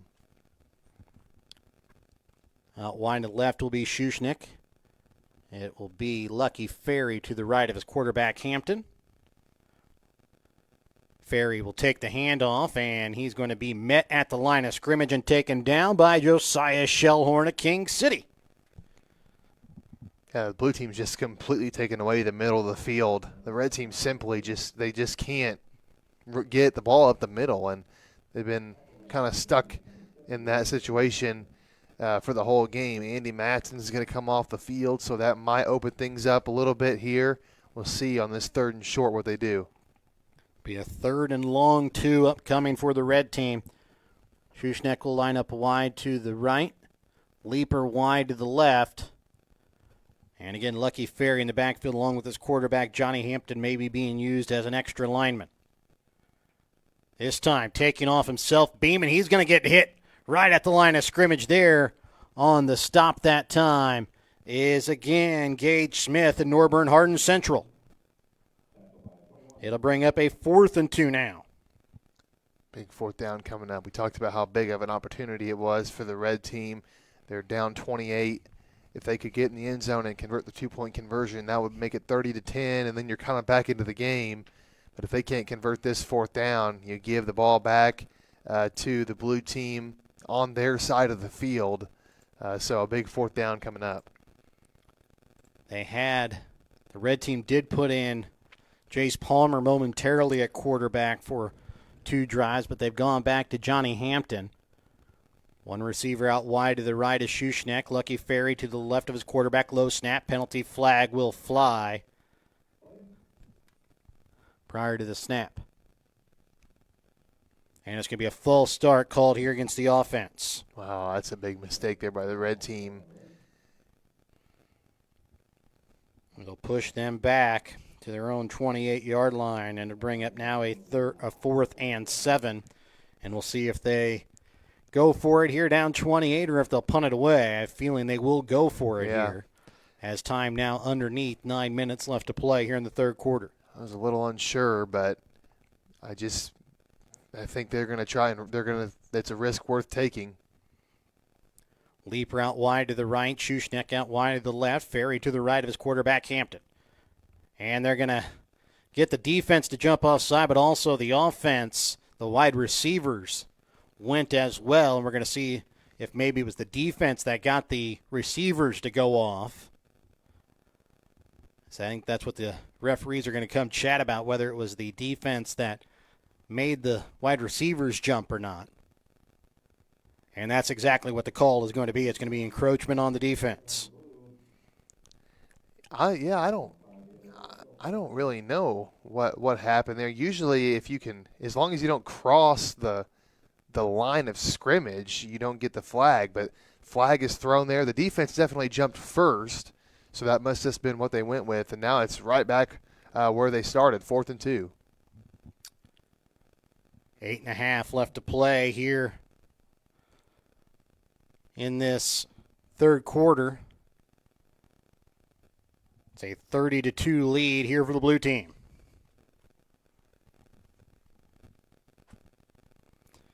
Hampton will take the snap here for the red team on a 4th and 2 from his own 33-yard line. Looking to pass for Schuschnigg deep down the field, right near side. Comes away with the catch. He's going to take it into the end zone. Touchdown, red team. Man, what a catch there by Schuschnigg. Schuschnigg with the catch. Got away from the defense, takes it into the end zone. Red team puts more points up on the board. They now lead 8-0 and try and get the 2-point conversion. Trail now 30-8, trying to get the 2-point conversion to go up or to go down 20 points. Yeah, just one-on-one coverage, and that was just our guy versus your guy. See who can make a play, and Schuschnigg just went up there and got it, and kind of came at a perfect time. It was 4th and 7. It looked like if the red team wouldn't have got that conversion, they probably wouldn't have much of a chance to come back. They get the the encroachment, and then the big play right after that to kind of give them some life here.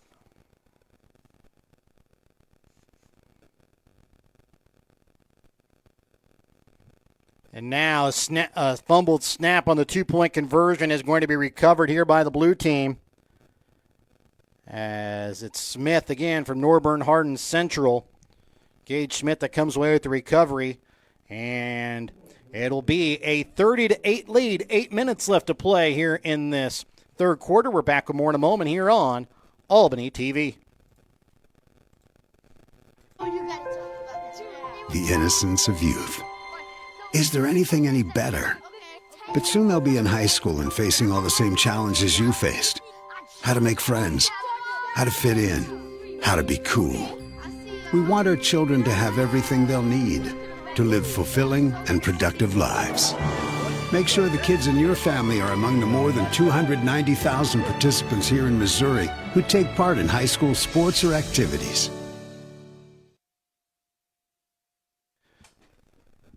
Blue team will start out with the football on their own 15-yard line here. And Beeman stays in at quarterback. He'll take the handoff or take the snap. He'll rush it up the middle. Picks up about 2 yards there on the carry.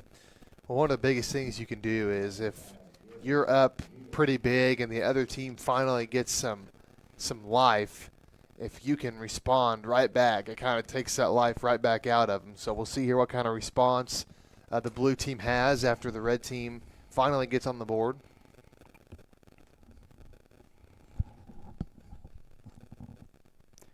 $30-8 is the lead in favor of the blue team. 7:20 left to play here in this third quarter. Red team got their points off of a 2-point conversion, then a 47-yard pass from Johnny Hampton to Cody Schuschneck on their last drive. 2-point conversion failed. Beeman and underneath center takes a quick throw out to the left. It's Haas from Concordia that makes the catch, and he's going to wiggle his way out for a gain of 3 down to the 20-yard line. Brings up now a 3rd and 5. Yeah, short gain there for the blue team, and now a big opportunity for the red team. Get a stop here on 3rd and 5. Blue team will be forced to punt most likely, and then you can get the ball right back on offense and continue to make this game just a little bit more interesting and continue to fight back into it.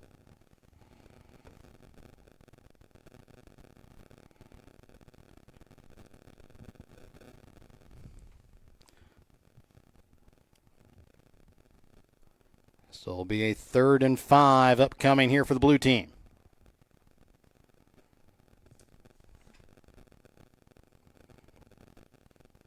In the backfield is going to be Lane Haas from Concordia.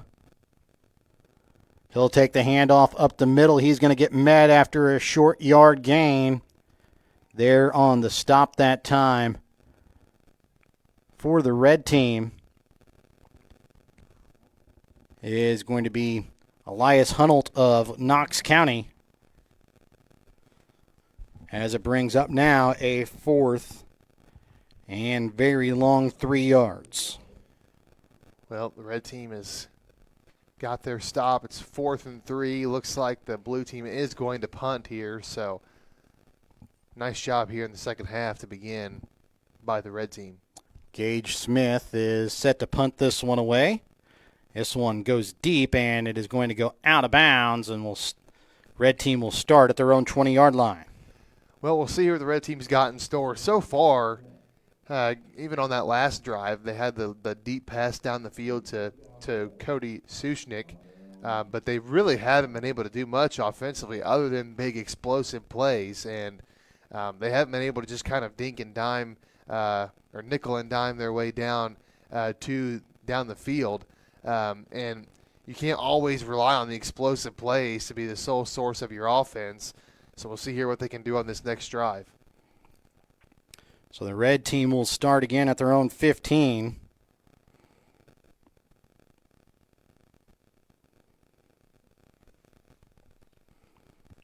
And looks like Jace Palmer back in at quarterback here for the red team with Leeper to his right. Handoff will go to Leeper, as he'll push out for a gain of about 3 yards on the play.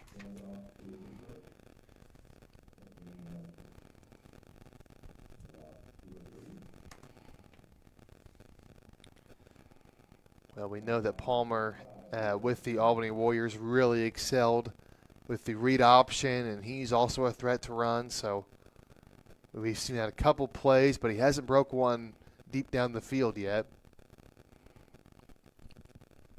This time staying alone in the backfield here is Palmer looking to pass, looking out to the near side, finds Leeper as he makes it across the 30, across midfield, still on his feet with a blocker in front, and he is going to take this one to the end zone. Touchdown, red team. As Palmer's pass to Leeper is good for a touchdown. Wow, another nice job there by Leeper. The pass from Palmer kind of took him backwards across the field, but a nice job by him to go to the ball, go get it, and then just once he's in space, he's really hard to bring down, and that's what it's going to take here for the red team. Get him in space with the ball, and they have definitely made this game a little bit more interesting here in the third quarter.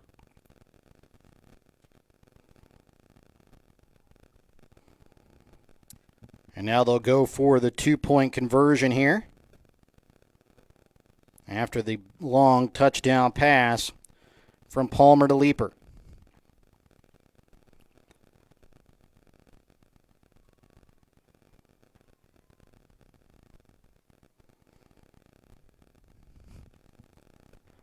Palmer at quarterback, hands off to Lucky Ferry. He's going to sneak his way into the end zone. 2-point conversion is good. And don't look now, but it's the Red team starting to mount a comeback. They trail 30-16 with 4:16 left to play here in the third quarter. We're back with more in a moment here on Albany TV. Attention all former athletes and sports fans. It's time to get back in the game. Become an official. It's a great part-time income and you get back in the game. Start today by finding out how.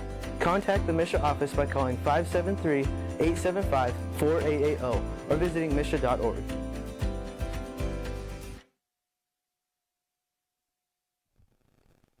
And welcome back out again here to Spratt Memorial Stadium in St. Joseph. 30-16 is the lead. The blue team has the ball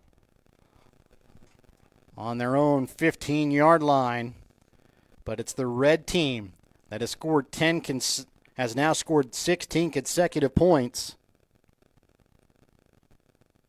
to make this now a 2-touchdown game, as this one is going to be a handoff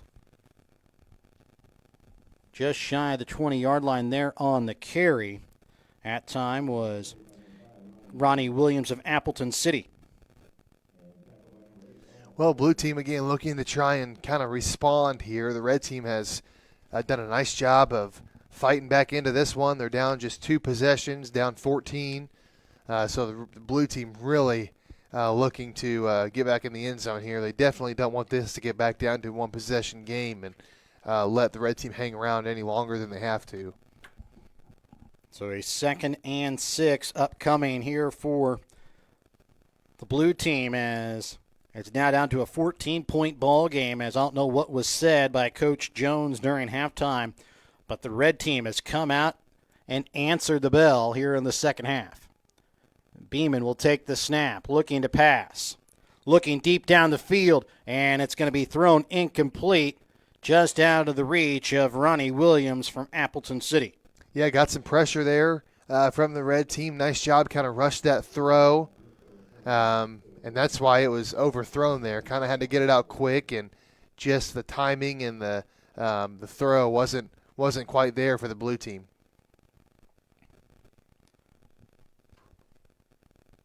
So 30-16, blue team still leads. They've got a 3rd and 6 upcoming with 3:14 left to go in the third quarter of play.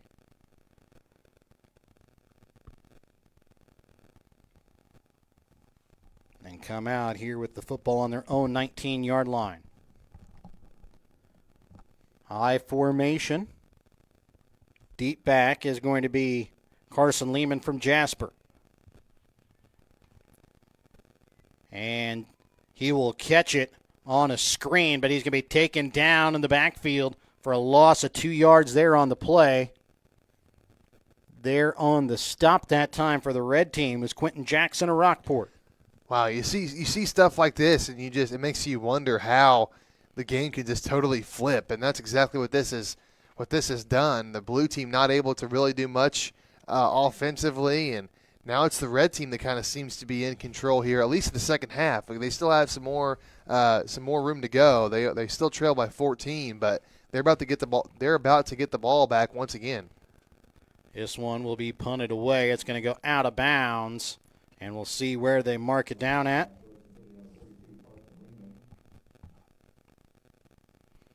As Smith is going to kick this one out of bounds, but the red team will take over at their own 35-yard line. Well, the red team has gotten some players to step up and make some plays. Blue team is needing the same thing to happen for them. Somebody needs to step up and make a play to either get a turnover or get the red team behind the chains. But no matter what it is, but someone's got to step up and make a play here, give them some momentum. 2 of the last 3 plays for the red team have been a passing touchdown, one from Hampton to Schuschneck, the other from Palmer to Leeper.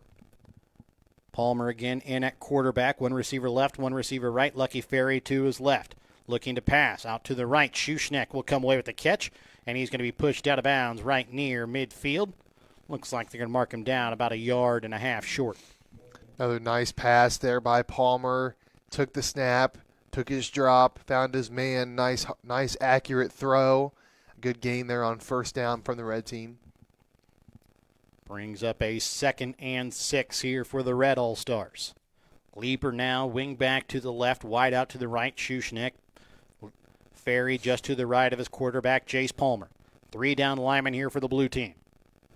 As they look to bring some pressure. Handoff to Ferry, trying to bounce it out to the left side. He's going to be pushed out of bounds. A loss of about 2 yards on the play. And could mark it about a loss of 1 there on the carry from Lucky Ferry. Yeah, a play like that's needed whenever, the red team's kind of just been driving down the field, and play like that's needed just to show, like, as a team, we're not going to let you keep doing this to us. Maybe just a little bit of a message there, trying to force the red team back a few yards. That's exactly what they did, but they got to do it again here on 3rd down. Be a 3rd and 7 here for the Red All-Stars. Schuschnigg wide to the left, wide to the right. Here is Tristan Leaper from Archie. With just underneath 50 seconds left. Palmer looking deep for Schuschnigg down the left side, and he's going to go up and knock the ball away. There on the coverage that time from Mound City was Creighton Roop, as it falls incomplete, and I think more than anything, Schuschnigg had to play more defense than offense there. Yeah, good coverage there by Raup, and Schuschnigg, I think, was looking around for a flag, but Raup kind of just made a play on the ball, and no contact there. It didn't look like, or not much anyway. So good coverage there by Raup, and not allowing Schuschnigg to go up and make the catch once again. 4th and 7 upcoming, just shy of midfield here for the Red All-Stars. They will go for it as they're this close to midfield. And it looks like wing back to the left here is Leaper with Schuschnigg wide out to the left. Ferry also to the left of his quarterback, Palmer. Faking the handoff to Ferry, looking deep down the field and looking for the tight end. That time falls incomplete. And the pass intended that time for Xavier Gaskins from Oric. He was looking for a penalty flag, didn't receive it. I think the ball maybe had just gotten past him because, the defense there kind of just tackled him before he made the catch, but the ball must have been – it was an uncatchable ball, more than likely, is what the referees were going to call, because it was about 2 or 3 yards past Gaskins. Yeah, just wasn't sure because he wasn't able to even jump up for it, so I wasn't sure. But a big stop there from the blue team to keep this at a 2-possession game. So the Blue All-Stars with the football, they lead 30-16, 41.7 left here in the 3rd quarter. As Beeman again will go underneath center. Behind him is Lucas Frisch, who will be used as a blocker. Looking deep down the left side of the field for Ronnie Williams, and the pass will fall incomplete. Yeah, that one pretty far out of bounds. Not sure any play was going to be made there.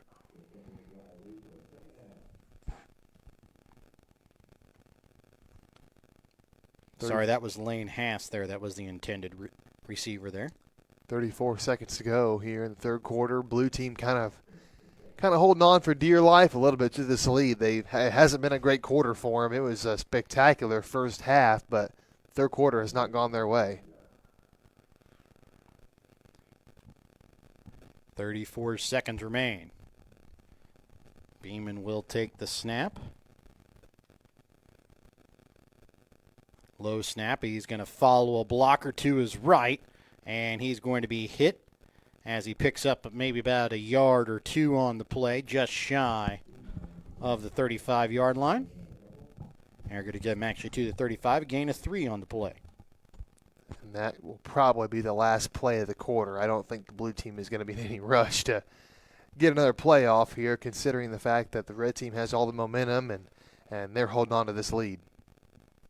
And that will do it for the end of the 3rd quarter. We will start the 4th quarter with the blue team leading 30-16 on a 3rd and 7 from the red team 35. Coming up for them when we come back in a moment here on Albany TV.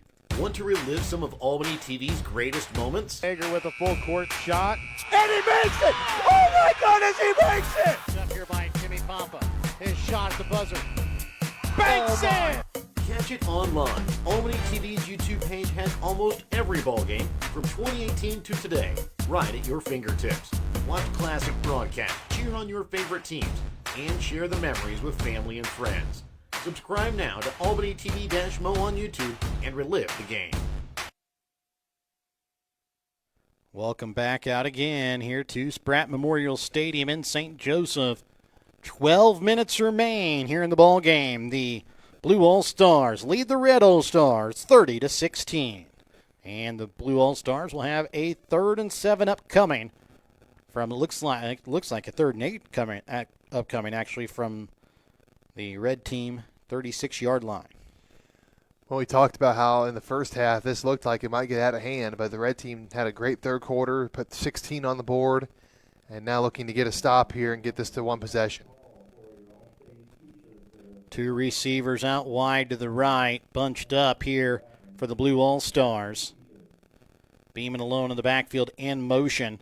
Goes Lane Haskin. Cordy, he's going to take the football on the handoff, and he's got enough for a first down as he's pushed out of bounds right near the first down yard. They're actually mark him a yard shy.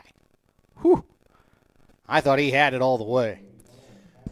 Well, yeah, we'll see about the spot here, but yeah, it is going to be a little bit short.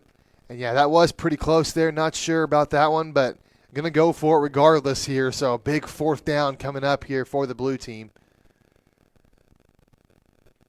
Just inside the 30-yard line.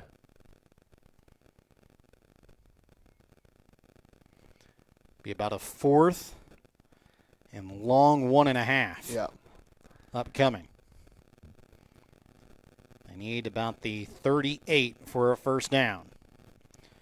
Beeman will take the snap as they're in their big set. They like to try and push right up the middle of Beeman. This time he's going to bounce it out to the outside, and he's going to have enough for a first down as he's hit from behind across the 25-yard line. There on the stop that time for the red team was Lucas Walker from Orick. Yeah, we've seen basically that type of play become a lot more popular in recent years. You see the Philadelphia Eagles really got good at what they call the brotherly shove or the tush push, whatever you want to call it. And you've seen a lot of other teams do things similar. And it's really hard to guard, for one. And it's even harder whenever it's a fake and you go to the outside because the entire defensive line's kind of trying to go up the middle. And that's exactly what the blue team did there and got a first down. So it'll be a 1st and 10 from the red team 23-yard line. 50 seconds gone here in the start of the third quarter. Beeman in an I formation. Hands this one off to Haas, and he's going to get hit immediately in the backfield. They're in on the stop that time for the red team was Owen Patterson of Lockwood. As we'll get back to the line of scrimmage. Well, the thing about it, the blue team is definitely going to they're not in shoot clock mode yet, but they like to see this clock winding down because they haven't been able to do a whole lot here in the second half. So a long drive that culminates in points would really go a long way in sealing this one up. Still 10.5 minutes to go, a lot of time, but wouldn't mind taking about a minute or two more off this clock. Again, I formation here for the blue team. As underneath center is Beeman. This time he's going to keep it himself on the option. He's got a little bit of room. He's across the 10-yard line, and he's going to find himself down to it looks to be about the 70-yard line there on the play.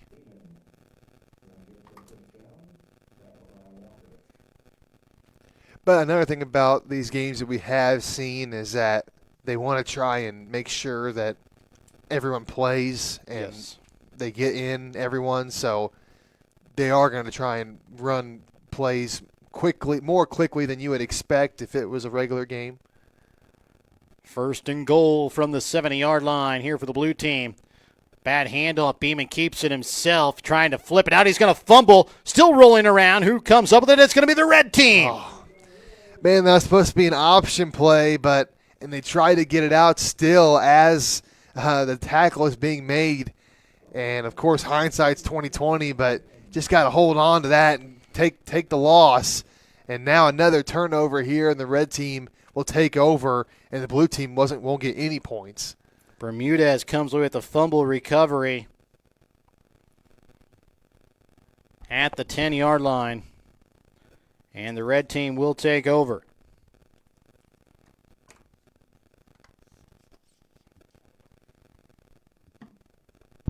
So a huge drive coming up here for the red team, trailing 30-16. 9 minutes and 29 seconds to go here in the game. So the comeback is very much a threat here for the red team, especially if they could score quickly.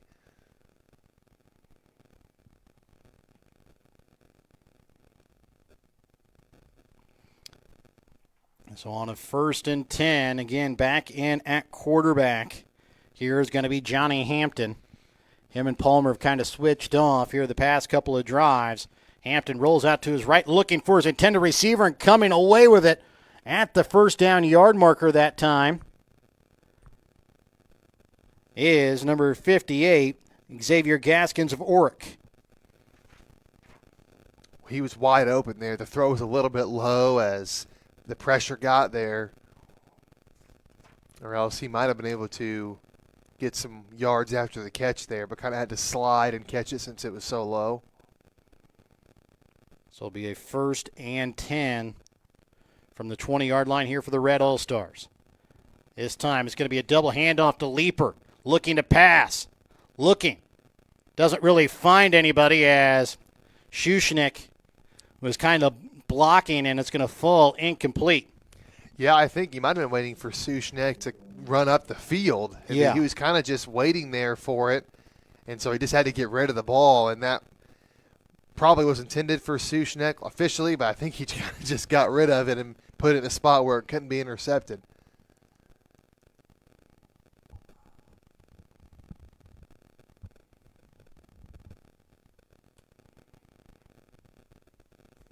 So to bring up now a 2nd and 10 upcoming.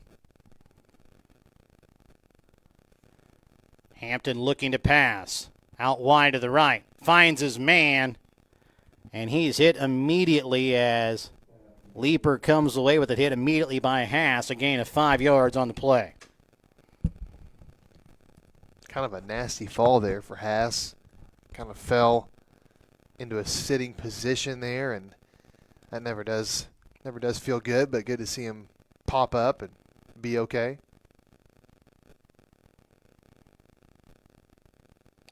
So on the 3rd and 5 upcoming, Hampton hands this one off to Lucky Ferry up the middle, and he's going to push forward for a gain of about 2, just shy of the first down, about 3 yards shy, brings up about a 4th and 3.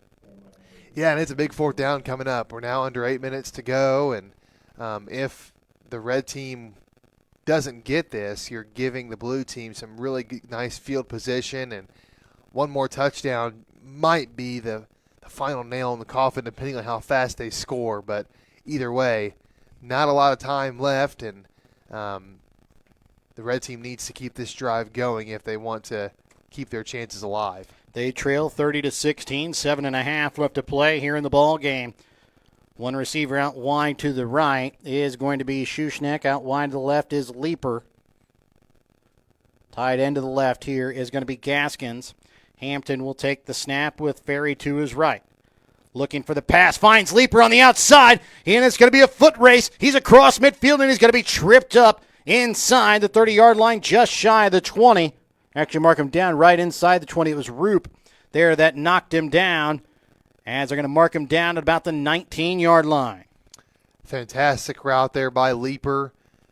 Beat his man to the outside and then was able to get some nice yards after the catch there. And they're going to mark him down at the 14-yard line. He got tripped up at about the 19. I was kind of surprised to see him get caught, to be honest. Yeah. I mean, you don't really see that happen a lot, but good hustle there by the defense to bring him down, but a big play there on 4th down by the red team. And good job by Creighton Roop from Mountain City. He's kind of had the tough task of shadowing Tristan Leeper today and able to track him down and able to make that play from behind. Yeah, that's certainly a tough job.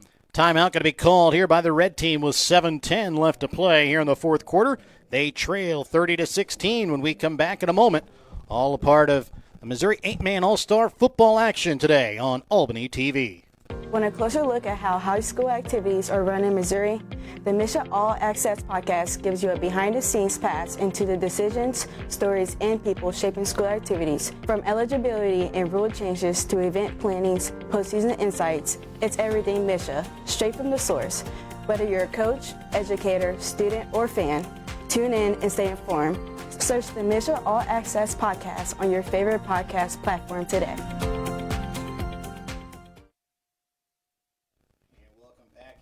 And here to the Missouri 8-Man Coaches Football Association Hall of Fame 8-Man All-Star football game. It is a 1st and 10 upcoming here from the red team from the 14-yard line of the blue team as they trail here by 14 points as well, 30-16.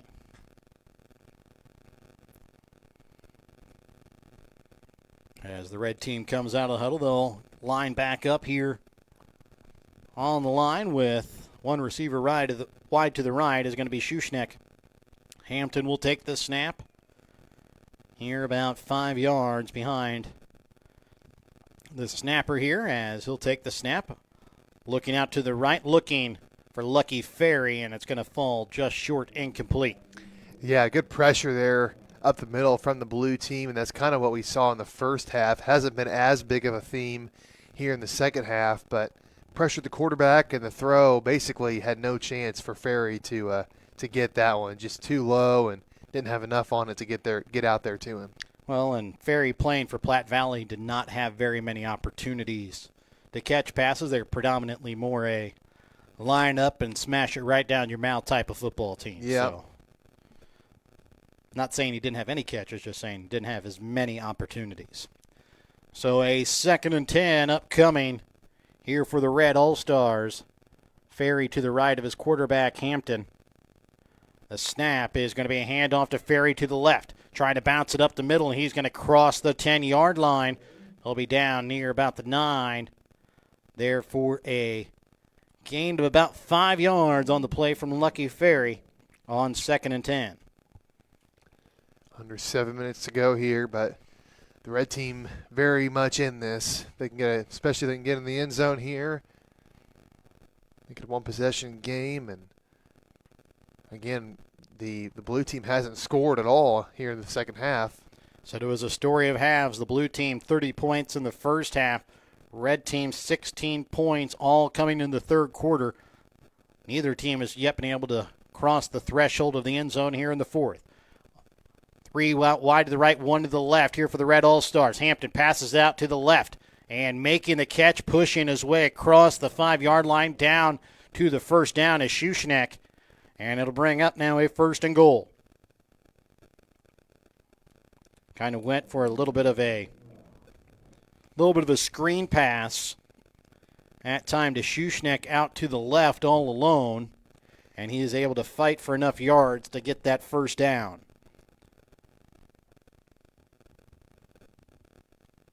Underneath 5:50 left to play. Ferry up the middle on the carry. Spins out of a tackle. He'll pick up about an extra yard on the play. Brings up now a 2nd and goal from the 3. Are getting closer and closer to crunch time here. 5 minutes, 35 seconds. And because there's no kickoffs, you're going to have to get a stop. So got to score here on the next couple of plays. Red team with 2 timeouts remaining. Blue team with both of theirs. Handoff to Leeper. Trying to bounce it out to the outside. Gets across the goal line. Finds his way to the end zone. Touchdown for Tristan Leeper. Makes this a one-possession ball game. Well, yep, 30-22. 2-point conversion here means that if they get a stop, they could win it with a touchdown and a 2-point conversion. So big play coming up here. We'll see what the red team cooks up. An 8-point differential between these two teams. The Red All-Stars looking for the 2-point conversion here with 5:18 left to play. Blue All-Stars will get the football back here to see if they can put up their first points of the second half in just a moment. Hampton will take the snap with Ferry to his left. Schuschnigg out wide to the left. Fake the handoff to Ferry. Looking to pass. Here comes pressure. Hampton still working his way around. Howe has a little bit of time. Looking for the end zone. Goes up and too tall intended at time for Schuschnigg, but it'll fall incomplete. And now it is a 8-point ball game. The red team needs a touchdown and a 2-point conversion to tie this game. We're back with more with 5:18 left in the 8-man All-Star football game. When we return in a moment here on Albany TV. Every achievement deserves to be celebrated, and at Winner's Circle Trophies and Awards North in Albany, Missouri, we've got just the way to do it. From sports trophies and plaques to corporate awards and personalized gifts, we make every milestone memorable. Whether it's honoring a team, recognizing excellence, or saying thank you, Winner's Circle delivers top quality awards with fast, friendly service. Celebrate success the right way. Stop by Winner's Circle Trophies and Awards North in Albany. Blue All-Stars have the football here. It's a 1st and 10 from their own 15-yard line. They lead by 8. Taking the snap here for the Blue All-Stars is going to be Beeman. Handoff this time, bouncing it to the outside. And picking up about 4 or 5 yards there on the play is Lane Hass of Concordia. Do have a flag on the play, kind of in the backfield. We'll see what the call is. It is in the area of holding, and that is exactly what the call is going to be. Yeah, you hate to see that if you have some players on the blue team. The goal here obviously is to get into the end zone. Even if you do take some time off here, the red team can win with a 2-point touchdown and 2-point conversion. So if you can drive down the field and get in the end zone, that probably puts it away. Barring a turnover or something from the red team, but not a great start there at the hold. Put them back to the 17, brings up a 1st and 18 here for the blue team. Hass alone in motion this time. Comes a lead blocker in Caden Simpson of Liberal as Beeman able to take it out across the 10-yard line to the 11 for a gain of 3 on the play. Again, we kind of talked about it earlier, but you don't really see them bleed the clock very much in these games. Of course, everyone wants to win, but you're also trying to, have some fun. So under 5 minutes to go, 4:44, but they're probably still going to keep the same pace that they have been throughout the game. Well, there is no real play clock, so it's kind of hard to bleed too much. Yeah, that's also true. So the referees will kind of, hey, come on, let's get going, yeah, type of thing, which is what the white hat Dave Fast did there. As 3 receivers bunched out to the right here for the blue team as Beeman looking to pass out to the left side, all alone, coming away with the catch and being pushed out right near the first down yard marker that time. There on the catch is... It looks like it is Ronnie Williams of Appleton City. Well, nice job there by the blue team. We talked about the different things that the coaches could draw up. They had 3 receivers to the right, drawing all the attention over there, and they have the tight end leak out and go to him on the opposite side and pick up a solid gain there. Put it down at the 19-yard line. It'll be about 5 yards shot, down to the 24-yard line. Be about a yard shy or 2 yards shy of the first down. Clock also did stop there with the tight end being forced out of bounds, so 4 minutes, 7 seconds to go here.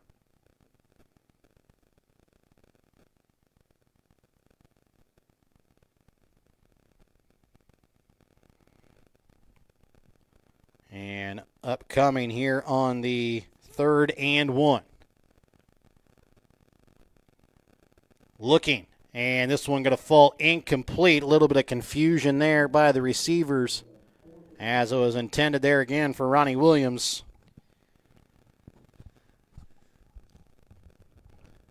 And it brings up now a 4th and short here for the Blue All-Stars. The Red All-Stars can come away with a big stop here on 4th down, or are the blue team going to punt this one away and make the red team go the full length of the field. Some decisions here for head coach John Adwell of Worth County. Looks like the Blue All-Stars will go for it here on 4th and short with 4:03 left to play here in this ball game. Beeman underneath center. This time looking for a hole. And he is going to get enough for a first down as he's stopped there on the play by Jared Bermudez of Concordia. Yeah, another quarterback sneak there. And again, that play's really hard to guard. I was just about to say be aware of a fake snap, and they didn't. There's just so many things that you have to be aware of on a play like that, and it's really hard to guard, and that's why so many coaches go to it in 3rd and short and 4th and short. So 3.5 left in the ball game. It's a 30-22 lead for the Blue All-Stars over the Red All-Stars.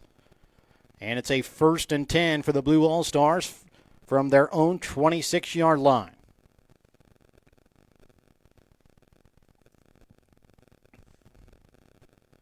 As the blue team huddles up, they come up with the play they want, and they will break the huddle. Maybe. Here with about 3:01 left here on the game clock. One receiver to the left. And timeout going to be called here by the Blue All-Stars with 2:53. They weren't going to get the play off. We'll be back after this timeout here on Albany TV. Want to relive some of Albany TV's greatest moments? Hager with a full court shot. And he makes it! Oh my goodness, he makes it! Up here by Jimmy Pompa. His shot at the buzzer. Banks it! Catch it online. Albany TV's YouTube page has almost every ball game from 2018 to today, right at your fingertips. Watch classic broadcasts, cheer on your favorite teams, and share the memories with family and friends. Subscribe now to Albany TV-Mo on YouTube and relive the game. So the Blue All-Stars have the football here with a 1st and 10 from their own 26-yard line, leading by 8 with 2:53 left to play here in the ball game. Two receivers bunched up to the right. Elam Beeman of Liberal will take the snap in the backfield here for the Blue All-Stars. And he's going to get hit, but gets out of it, and he's going to push forward for a gain of 5 and then some. About a 6-yard carry by Beeman as they're in on the stop that time for the Red All-Stars was Elias Hunnelt of Knox County that finally brought him down across the 30-yard line down to the 31. 6-yard carry, and it looked like it was going to be about a 3 or 4 yard loss out of the gate. Nice job by Beeman to avoid the tackler and make something out of that play when it did not look like he was going to be able to do that. Two receivers again going to be bunched up to the right here for the Blue All-Stars. Beeman again looking to pass. Again here sees some pressure. Throws it up, and it's going to be caught. And coming away with the catch that time is going to be Murray from Osceola. Wow, I don't know how Beeman got. I don't know how he found him. Yeah, and got how he found him, got that ball off, everything. Great play to, once again, just make something out of what seemed like it was going to be nothing. No gain there on the play as they have a timeout called here by the red team. They're going to add a little bit of time, I believe, onto the clock as well. We're going to keep it right here. Again, we just want to thank everybody and especially thank the Missouri 8-Man Coaches Football Association for allowing us, again, this year to do this football game. It's been a pleasure to do it here for the past few years. It's, like we said, it's enjoyable to watch some of these players from around the state that we haven't had the opportunity to see during their careers. At least we get a chance here during this game. Yeah, it's always fun to watch this game, and that we weren't sure about this one, but more often than not, they produce really good games too, and that's what this one has ended up being despite the lopsided first half. It's been a really fun game. 2:05 left to play here in the ball game. Beeman underneath center hands this one off up the middle to Lucas Frisch, and he's going to pick up a few yards, be just shy of midfield, be about a yard shy, brings up a 4th and 1. Have another timeout once again called by the red team, and so we talked about it a couple different times here about the quarterback sneak. Sometimes there's no one behind. Sometimes they have some people behind pushing on the quarterback. We'll see here what they do, and maybe they don't go to that at all. But The blue team has consistently gone to that in short yardage situations, and I wouldn't be surprised if they did that again. 4th and 1 upcoming for the blue team with 1:59 left to play here in the ball game. And you have to thank Coach Jones of Rockport telling his Red All-Stars in the huddle, it comes down to this play. You make the play here. Otherwise, this game is over, and we've got no shot of winning our last one. You guys can walk off as winners in your last game. The only team that can say that this year is Worth County, that they left the field as winners. These Red All-Stars have another opportunity here. Blue All-Stars do as well if they can come away with a little over a yard. They got a jump of the Red All-Stars, and I don't think he got back in time. And that is going to be an encroachment against the defense. And that'll be a first down for the blue team. And that'll pretty much seal up the game here for the Blue All-Stars. I was just thinking, again, in a short yardage situation, you always got to watch out for the fake snap. And they got a jump there. And, yeah, going to be pretty tough here for the Red All-Stars to come back. Minute 58 left, especially if the Blue All-Stars can stay in bounds.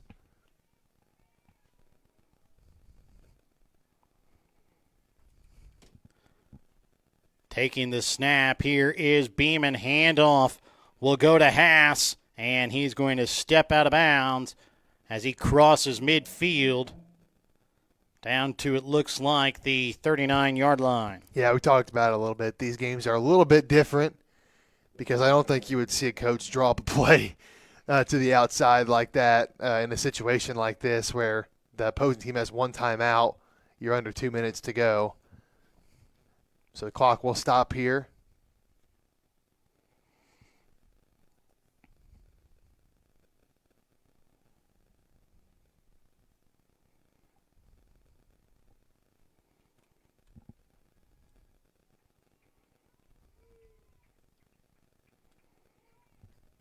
As the next snap upcoming here for the blue team, handoff will go up the middle and is stopped there on the carry. For the blue team is Caden Simpson of Liberal. No yards there on the carry. So a minute and a half left here in the game. I think the Red All-Stars have one more timeout, I believe, but saving it here for if they get a stop here on third down.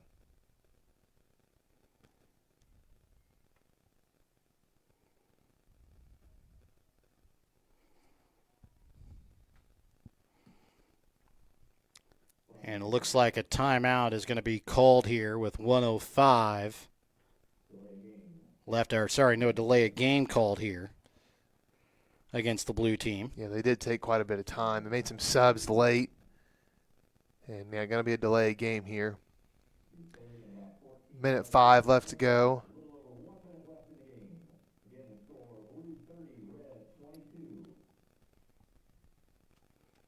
But it did seem like the blue team had something in mind with that play. They've been taking a lot more time here in the later stages of the game, and now they're talking things over once again. So we'll see what they do. It's third down and long, so they might try to pull something out here to really end this one for sure. Yeah, it'll be a 3rd and about 14 upcoming. Or maybe about a 3rd and 13 upcoming, here for the Blue All-Stars with 1:05 left here in the ball game. And the Red All-Stars, you've already written them off a couple of times here in the game. Can they come up with another big stop and have another opportunity to put this game away in their favor? They trail by just 8, 30-22. Blue All-Stars with the lead. To the right of his quarterback is going to be Tatum Johnson. Beeman looking to pass. Here comes some pressure. Rolling out to his right, looking downfield. He's going to break away, and he's going to be taken down at midfield. It'll be a gain of 4 yards to bring up now a 4th and 9. So the clock continues to run. 46 seconds to go here, and it's 4th down.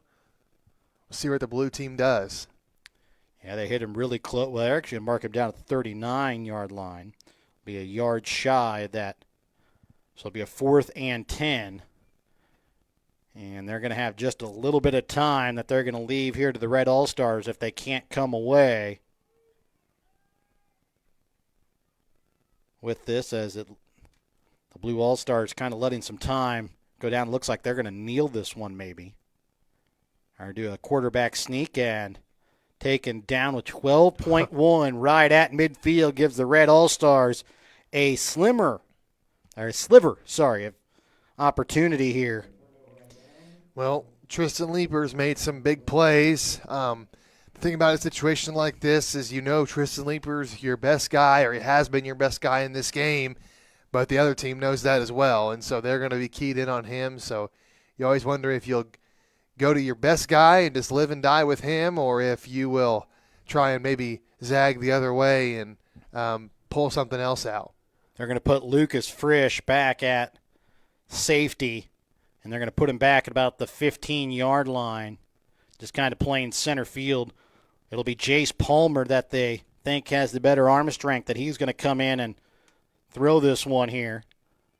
Looking deep down the field, and it is caught. No.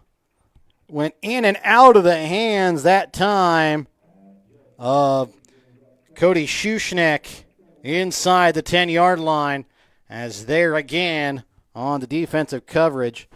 Surprise, surprise for Mound City is again Clayton Roop. Yeah, Schuschneck made a great catch as well earlier, so he's an option. 4.7 seconds to go now, so this is your last chance. This is the game right here. If they score, they can tie it, or they can win it with a 2-point conversion. They tie it with a touchdown, so we could see more game if they don't get that. But either way, this is pretty much it right here. 4.7 remains, as again it'll be Palmer in at quarterback. Out wide to the right are going to be Schuschneck and Leaper.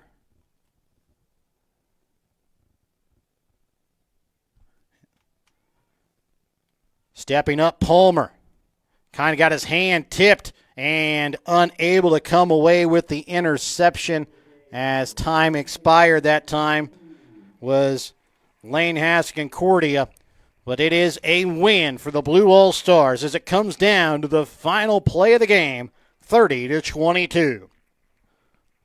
As the Blue All-Stars are your winners this year of the Missouri 8-Man Football Coaches Association All-Star Game. Yeah, it was a fun game. We saw a first half with the blue team leading 30-0 at halftime, and then it completely flipped. The red team put up all the points in the second half, 24. They end up losing that 30-24. 22. Sorry, 22. But just couldn't quite. Well, let's go ahead and listen to the MVP votes here.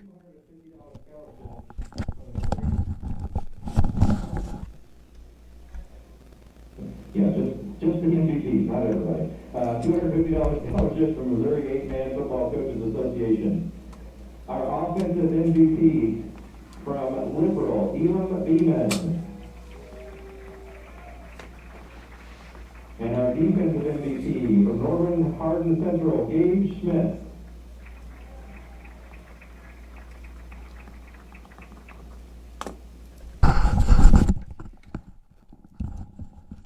Sorry about that, Brett. Kind of cut you off. Again, our offensive MVP from the blue team from Liberal was Elam Beeman, and our defensive MVP also from the blue team was Gage Smith of Northern Hardin Central. Each of them win a $250 scholarship. So now back to what you were saying. Sorry. Well, no, very, very deserved for both these guys. Beeman was, of course, the quarterback for the winning team, the blue team.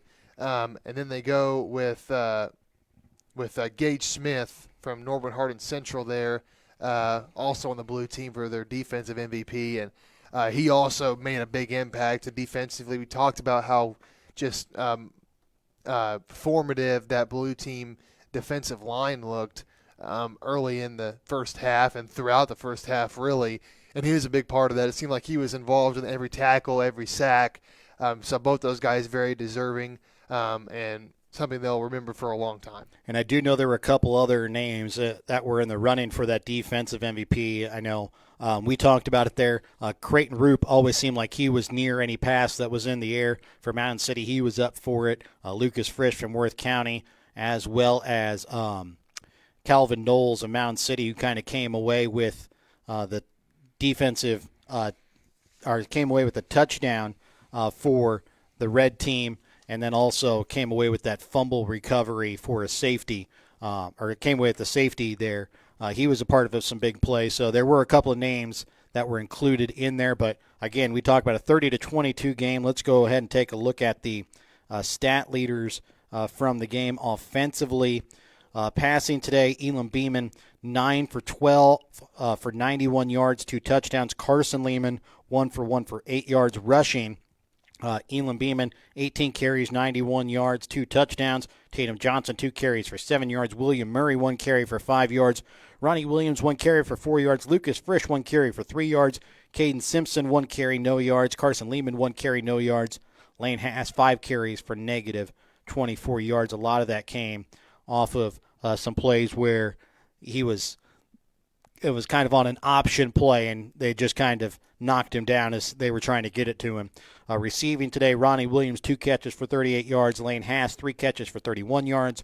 David Connor, 1 catch for 14 yards and a touchdown. Caden Simpson, 1 catch for 10 yards and a touchdown. Elam Beeman, 1 catch for 8 yards. William Murray, 1 catch for no yards. Carson Lehman, 1 catch for negative 2 yards. For the Red All-Stars, Johnny Hampton, 9 completions on 12 attempts for 170 yards, 1 touchdown, 1 interception. Jace Palmer, 5 passes for 9 attempts for 78 yards and a touchdown. Cody Shushnek, 1 completion on 1 attempt for 5 yards. Tristan Leeper, no completions on 1 attempt. Rushing today, Tristan Leeper, 8 carries, 11 yards, 1 touchdown. Lucky Ferry, 7 carries for 4 yards. Jace Palmer, 4 carries for 3 yards. Johnny Hampton, 3 carries for negative 10. Receiving, Tristan Leeper, 4 catches for 51 yards. Cody Shushnek, 1 catch for 3 yards. Tristan Leeper, 9 catches, 171 yards, 1 touchdown. Sorry, that was just in the first quarter. Cody Shushnek, 4 catches for 67 yards and a touchdown. Xavier Gaskins, 1 catch for 10 yards. Lucky Ferry, 1 catch for 5 yards. Yeah, so just to recap, another good game. We talked about how these games usually deliver more often than not in terms of just the excitement. This game came down to the final play. So really good game. Again, really good opportunity for the guys to play a football game one last time, and it's always fun when that can be competitive and come away with a really exciting finish, which is what we got. Yeah. And again, as we talked about, congratulations to all of the All-Stars for making this team. Congratulations, though, to the offensive MVP, Elam Beeman from Liberal, and Gage Smith, the defensive MVP from Norburn Hardin Central. Again, thank you to all the fans that have watched, all the fans that have watched us throughout the season. Thank you to all of the Coaches Association for allowing us to come do this game. And thank you to all the players for allowing us to cover you for the last 4 years. Yeah, I mean, those are some big thank yous. And, yeah, I mean, just a pleasure to have called most of these guys. Some of these guys we haven't seen them in anything except for this game, but a lot of these guys we've really seen them kind of grow as athletes and as people for 4 years. And just best of luck to all of them as they enter the next stage in their lives. And also want to big thank you. I didn't want to forget them. Big thank you to Missouri Western for allowing us to come in, kind of use up their facilities today to call this game, but a big thank you to Missouri Western State University as well. For myself, Jared Rolvis, color analyst, and cameraman Brett Williams, so long and good afternoon here from Missouri Western State University in Spratt Memorial Stadium.